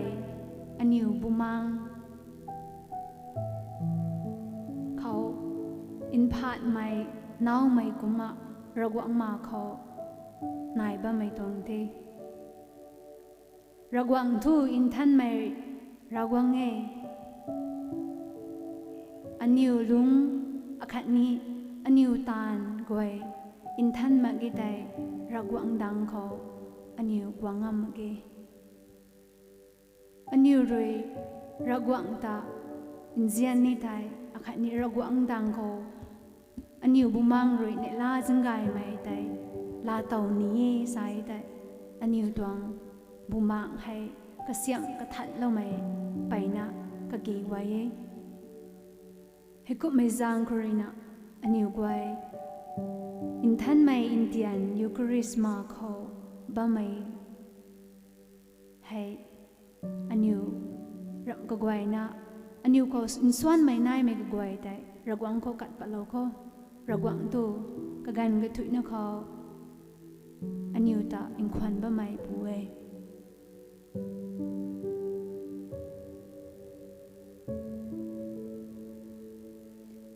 Kup mai zang rui Anyu khau sunu no nian ba mai ni nai bam no we leina bai Mary Anyu lung ti ka biu lo mai ni nai bam no we Anyu lung ren ra mai nun ni nai bam no we mi ka gwai tai ragwang Anyu lung khau gwang ni tai Anyu gwai tuang sunu mai khani Anyu gwai tuang in phat mai kum aniu bumang kho nuan rui padik mai nai me goi tai ragwang lui ti in thalau ngame ragwang ta aniu lung bak pa lana tigai lo wo tuna ragwang ko aniu zang hoi na du in swan dikho tigai lo na ro kai pau tuna lu in swan cham da dikho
sai aniu lum mai tuang chang khau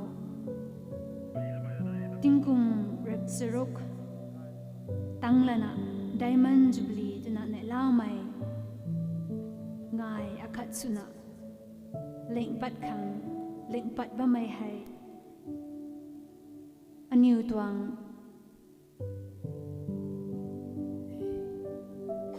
aniu hu khao tat rai kan mai in zian mai missionaries guai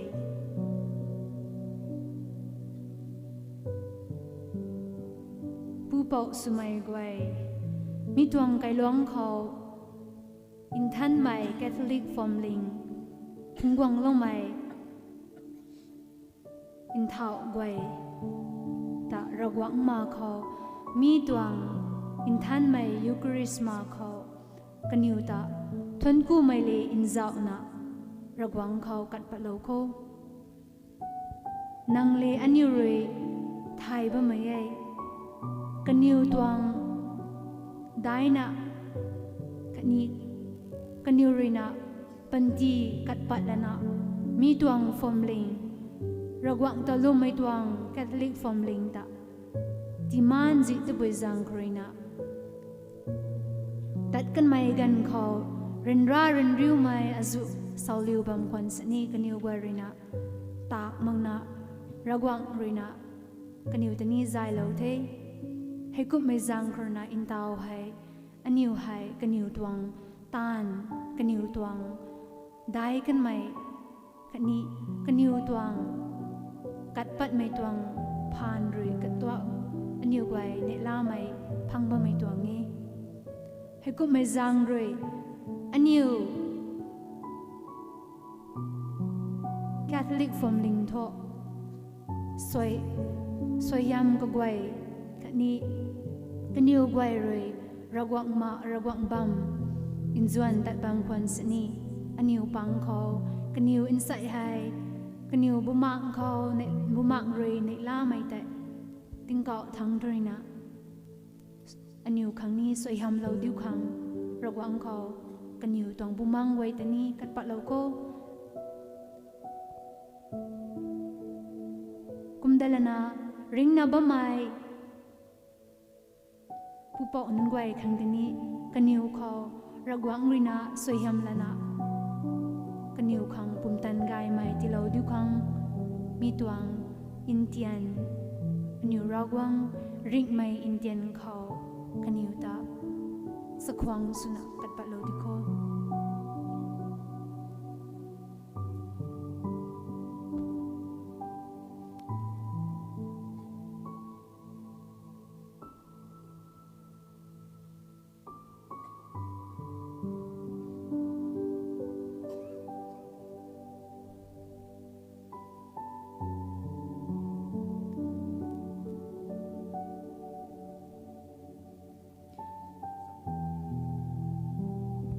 kaniu rei aniu ta in zen mai zang kharina in sai hai aniu ne la mai kadam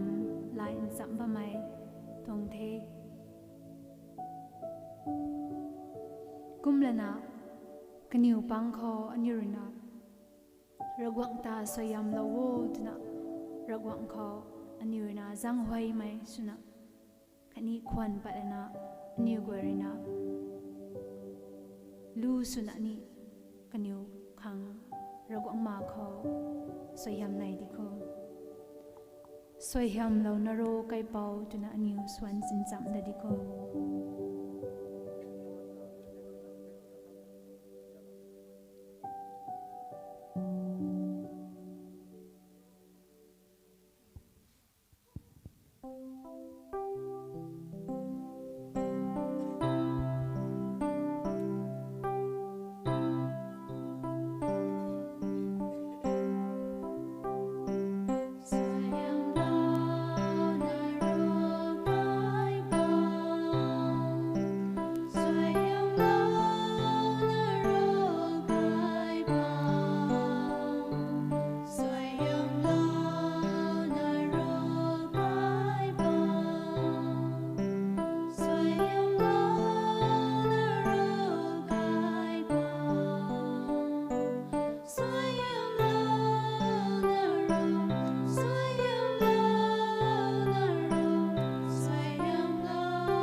Krista Zen Ko Gwangba Mai Gwai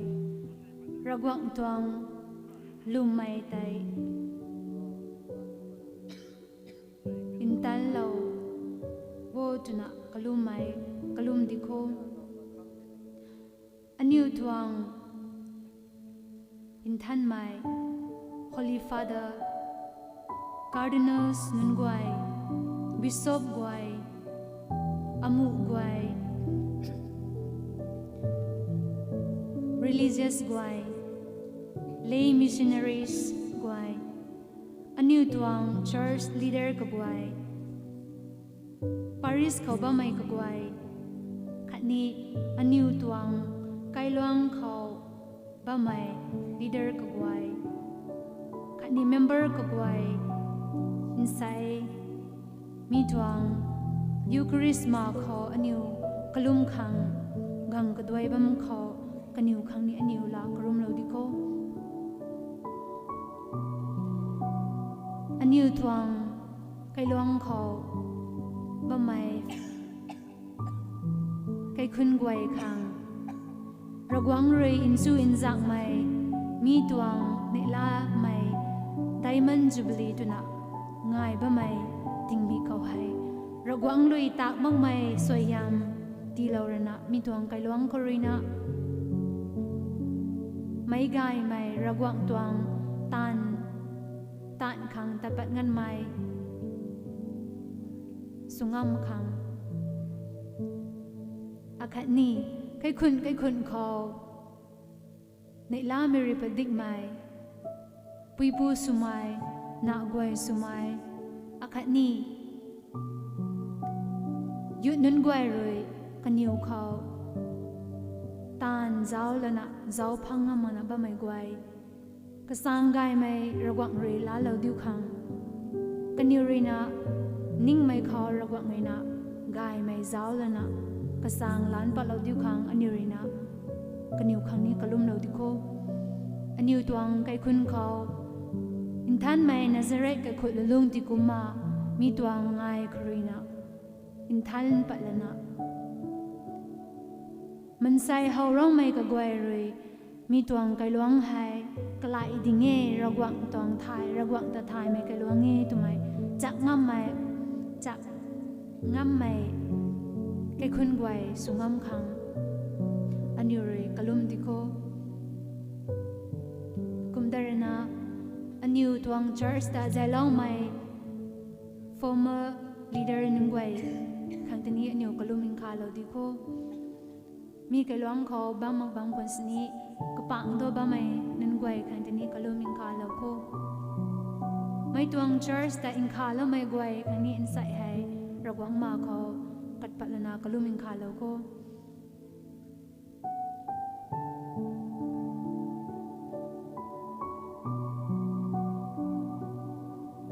In Tuan Aniu Gwai Nei La Zai Diamond Jubilee Tuna Ngai Ni Mai Khau Gwang Ni Mai Bishop Akhat Ni Fathers Kagwai Khang Sisters Kagwai Khang Khat Ni Invitees Kagwai Khang Chana Puna Lubren Kagwai Dai Kau Lo Mai Kagwai Khang Akhat Ni Kha Lo Mai Kagwai Khang Aniu Gwai Ra Kalum Lo Diko Ragwang Lui Kaniu Tani Soyam Lo Mai Su Kandiu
zao me gan kho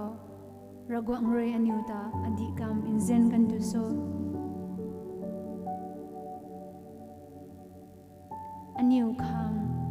tuna charge kho gai kan mai leader ka gwai da aniu khang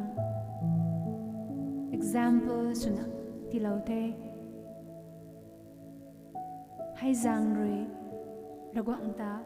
aniu lung kho dai na thun ku di ko ragwang kho aniu roi hoi nai na chang zai lo wo tuna hoi nai di ko tat kan mai ka gan kho aniu pu po gwai ta mi tuang Catholic form ling khong Catholic form ling kho ling pat lo mai gan kho ragwang lui zai lo ti mai kum in tao ka gan kho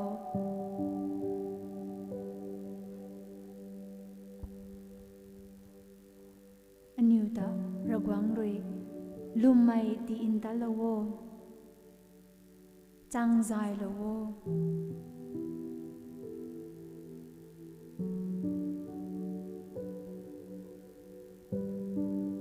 ragwang tu in chu mai chang nge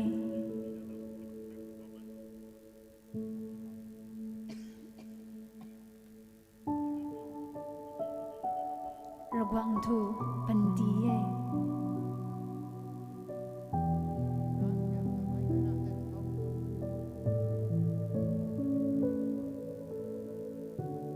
kum la in tao ragwang ta hoi nai mai suna aniu swan di ko chang zai lo wo kai pau tu mai lat keng ko suna aniu ragwang ta hoi nai mai suna lu in swan in sam da di ko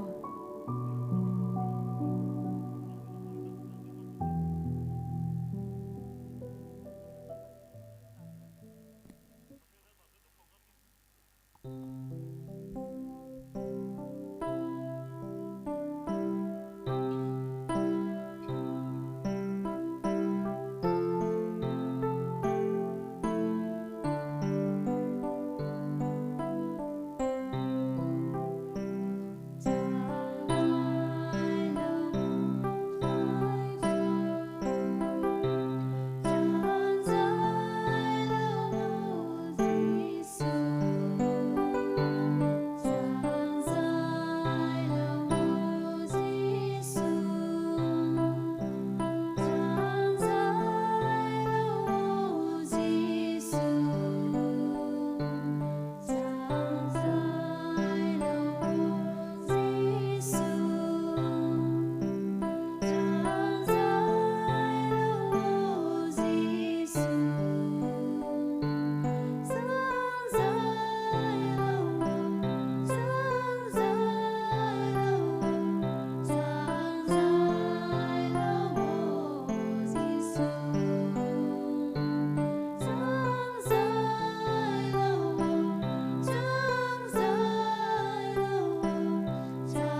Eucharist tuang ragwang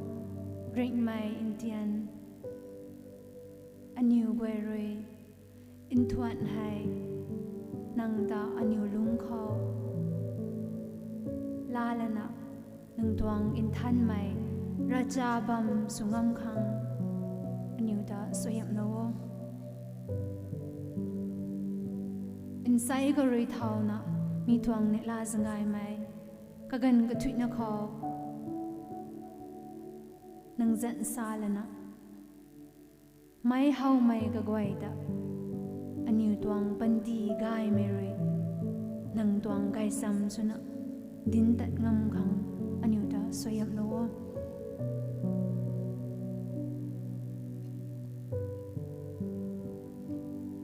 in tao kagan si meri padik mai gan khao aniu goi tuang lum mai ti in tal lo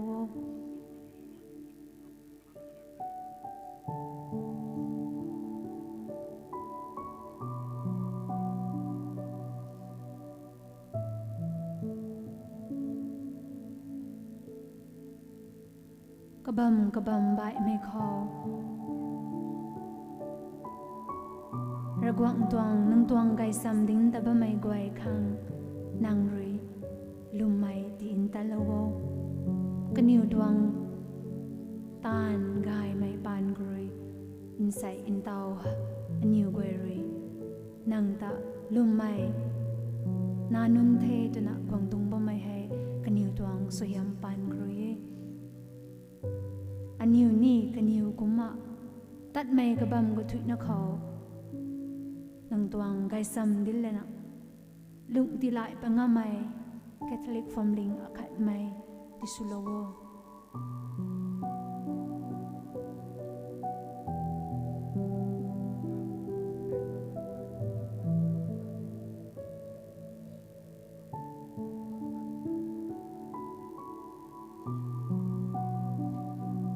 thun ku the rik mai Indian kapur inzen mai akhat na mai na in po kay po ragwang aniu pang ko ba mai ragwang nang ri inzen mai zang ri in tao hai nang ri na zai lo we mi khong gan kho bumang in than mai kagwai tani kagwa bumang in than mai nang tani aniu mi gwai na mai roi thon riu mai in da we nang tuang soyam pan groi mi khong gan khao aniu roi gai na rakwang ta thon ba mai he nang tuang soyam pan ni tingkau tuang ban sra gwai in than mai gwai aniu ta kagan zau in zen na soyam khang rakwang khao we na in kha lo in tao in thuan kani gong dani mai tingkum khau aniu ri ta mangna lum mai sungam bam khang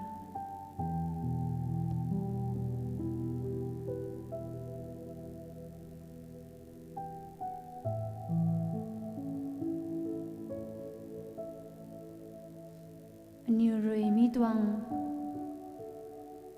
nei la mai ngai tuna ngai ba mai hai minung kho ren ra ren ju na tan ta lo mai goi kani nang na so yam lo wo kaniu lu kho lung dai na tan ba mai tai ro ang nang tong zo zen ne kaniu goi khuni nang ri na ta mong mai so yam ti lo wo tuna aniu goi ri nang ta nang zan ta him dai mai khani thân khu mai le ka zau na nang tuang lung kho Eucharist tuang lung kho anuri kat gut lo te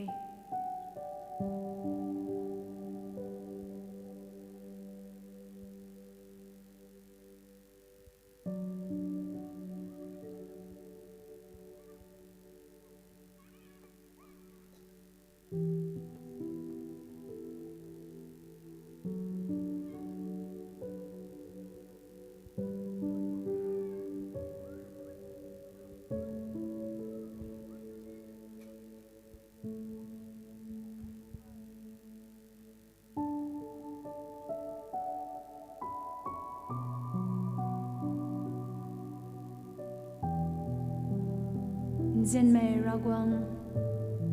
insai nang bam kho aniroi kalumei tumai tu inthiam kan mai alaw nun mi tuang kai long kho nai ba mai kwai tanang rina so yam lawo panti gai mai pipu lat piu mai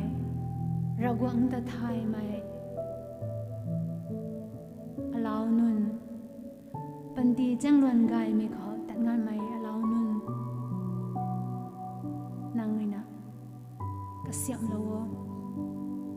in tao puri thao na kan yu lung ta ka siam lo rana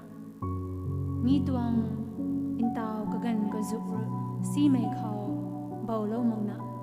kan yu ru khao nang ta zao la na tat ngan mai na nun ti su khang nang na so yam lawo kan yu rui mi tuang nei la zangai mi tuang ngai khrina phang kan mai so yam gwai tai ti dai thao la na mi kang swang dai mai ragwang ta thai mai na nun gwai kan yu khang ni so yam lawo mi tuang kai luang kholoina tat pat kan mai inzian mai nun puisai sumai rubrian sumai gwai kapang thang mi lau kan mai gwai khantani nang na soyam lawo mi tuang kai luang kho kan yurina sing thao dai thao lana nang tuang lum mai tai kan yurini bai me kho ti lau nga mai ti su khang kan yu lung kho ni soyam lawo lung ning gai mai akhan ni kan yu tuang kai khun gai mai su khang soyam lawo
For 17 intan may Sacrament. May gway na kuksun kay na kalum na ko Sacrament ko.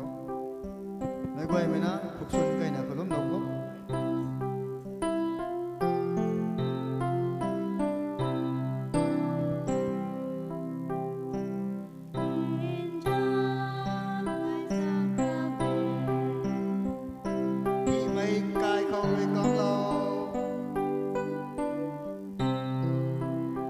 Lang may big sao rồi nếu ta sao cây lâu xiết mày quan rì lu xuân à Giêsu nằm ta như rì thoa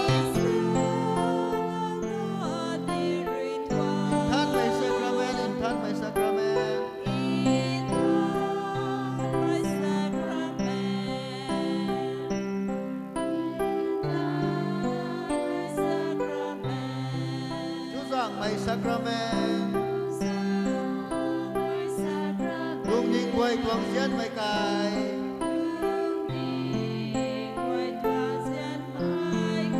ren ra in thạc quy ba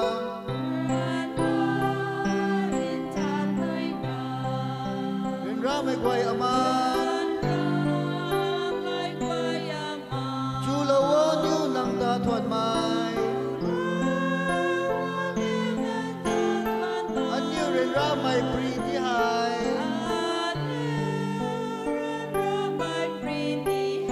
chu giang mai sacrament chu giang mai sacrament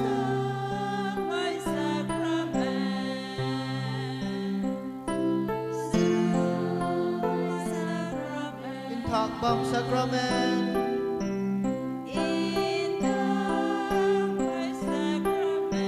đuôi bùi rì cầm muộn khâu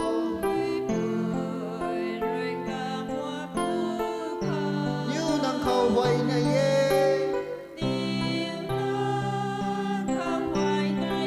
aman may tapinga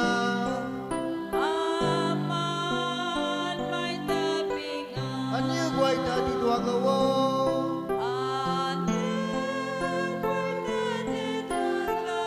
thạc bang in thân mai sacrament in thạc bang sacrament in thạc bang sacrament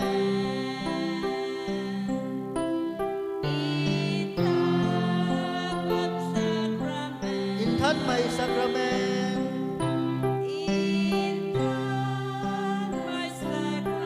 đi riêu khani Jubilee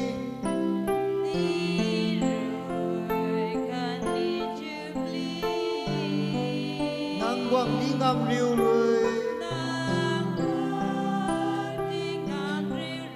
in thuốc liang mây khẩu gan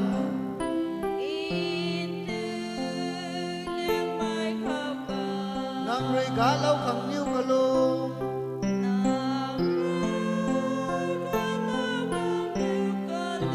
anh đi để la mày man khâu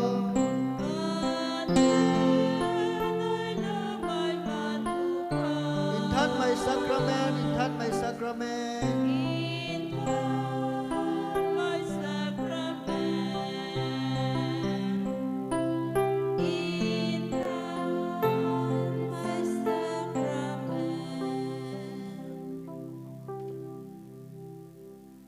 God, our Heavenly Father and Mother, we thank and praise you for the gift of your Son Jesus, present in the Blessed Sacrament before us. We thank you for the love, the compassion, mercy that you bestowed on us through your Son Jesus. As we adore your Son present in the most holy sacrament before us, we ask you, Heavenly Father, to bless us. Bless our community here, St. Francis Xavier Church, Lamdan, as we celebrate our commitment to you and to your Son, which has completed 60 years. And we know that you have been with us all these years, and you continue to be with us in the days to come. Thank you, Heavenly Father, for the blessings of many of our pioneers, our elders, who brought us this faith, who sustained this faith, and who carry this faith in and through us. As we celebrate this beautiful moment of to you and to your Son, we ask you to bless this celebration of ours, this thanksgiving of our hearts for the manifold blessings that you have showered upon each one of us, upon our families, and upon our Catholic Church here in Lamdan. We continue to ask your presence in us and within us, commitment with greater love for you and for your people. We our Lord. Amen.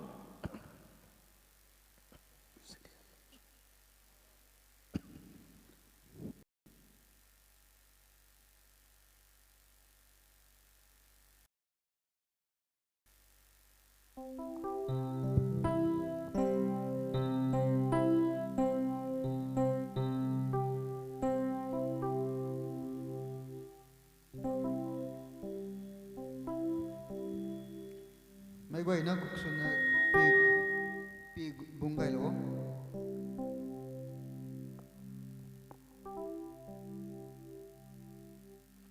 We will now kneel down and receive God's blessings for ourselves, for our families, and for this our Catholic community and upon. We ask God to bless us and this entire village with His presence, with His love, with His compassion, and with His generosity. Let us all bow our heads and receive God's blessing.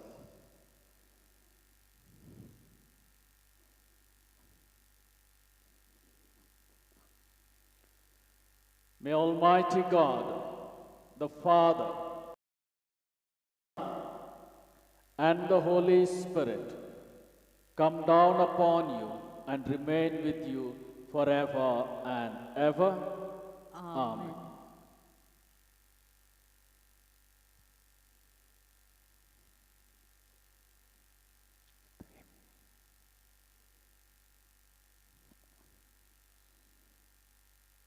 You can sing the concluding hymn.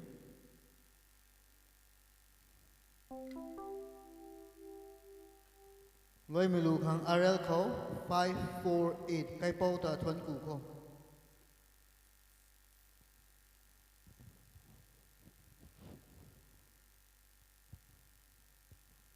Mai quay na ding thao lo po.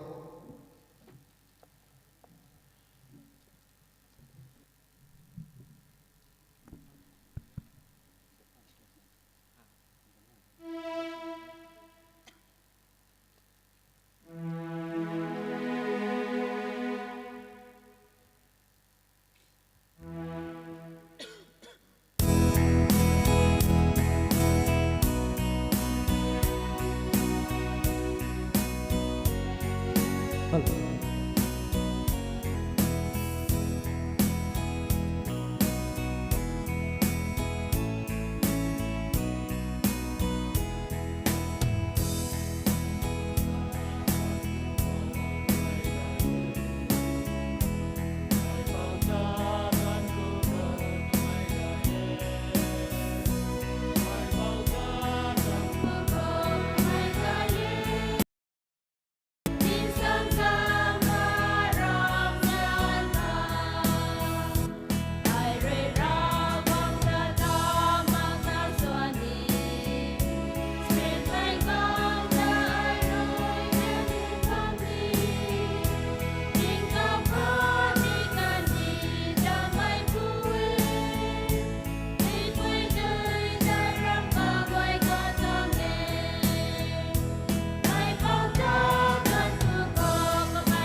คำไม่รสวยลาโลนี่ไหม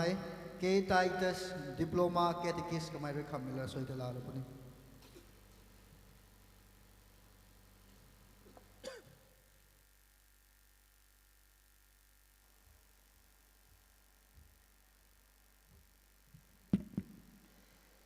Gai thế, chúng ta nêu ra quảng ta thân cô thì có, ta nêu ra mi tuang section hay ra quảng này na đôi na con sini, gai nama pong di pala mi kang ta nêu ra quảng ko này có, thân cô na hồi này mi tuang ra soi kang recross luôn, kapu kena tani bumeng tham dân kau, amen. Thân cô ngam pri mai ra quảng, kapu kena kani bumang than mai kathom rei khana su mai ra quảng. Nang tuang zau zian pan krina say lamtan St. Francis Xavier Catholic Church lina Diamond Jubilee kang tanat samdan gwang mai kagan krina say pau hai ring mera gwang nang lina sangjai sui na sangjai lami kang tai thon ku the na say tiong ti me khone nang rina aneu gwai rina say tung nei ren jing mai gwai khau kabam bai bai na ba mai ke luang du na ba mai ka gwai ta ai tuang ka luang ko zai gwang lo rina sai tuang program khang na roi tana samleng na sai gwang ma me ka gwai ko ni nang tuang zo program hai sai nei la me tuang riu me tuang ka gan program doi na khwan sni ka hau me khrina loi da me ngan hai nang na sangjai la me khang tai tu thei na taw mi tuang program hai loi da la na me kai thang han da la naว่าไม่นางแต่ทนกูต้องไม่เผาให้น้องตองบ่มห่างตัวนั้นนิวตัวลำลอยรู้ตัววันนี้ในทวนตวงเต็มคนนี้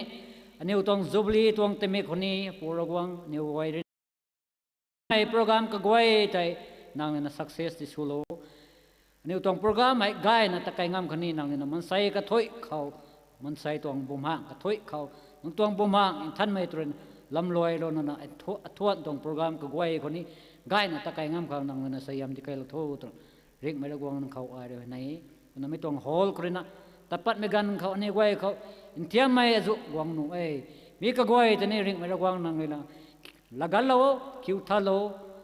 nang ta gai na thon tau ta mo mai ngan khau aniu tong ji je khau gai na gwang na nang thon ku mom maksan nang na sayam di kai lo lam loi ro tro hai nai ei mi hai nai ba mai haiอันนี้ก็เป้ายิสุคริสต์จันเขาให้ในวิตงเองเฮ้คริสเตียนไม่ก็กวยแต่สายอินคาลปุยมาริอัมนี่กวยข้างนั้นเลยให้ในอินคาลปุยมาริอัมกับปูกนาคันนี้บุแมงทำจันเขาอาเมนท่านกุเทไม่กวยนั่นตาอาศัยขังทูอาศัยตรง first session ขังทูไม่กันคุยลอยโลเทไม่กวยนั่นแต่มังกายกะดีมังกายกะดีมาจากเขายุดนุ่นกวยใจโฮลกายเขามาจากขัดบัมโลพัวยุดPresident Secretary kan naik nilai na youth nung meeting tinan na isay kani Jubilee dong community ni ekto na announcement kasi kinai ba me goi na matakhat na kholo ho choir nun tani matak song stern hekto na matakhat kholo ho sai choir goi tani matakhat dung na kholo ho I would like to thank Parish Priest Father Lancy and Father Robert Somi and all the fathers and sisters and Sister Christina for leading with the confessions and adorations. Thank you, fathers and sisters.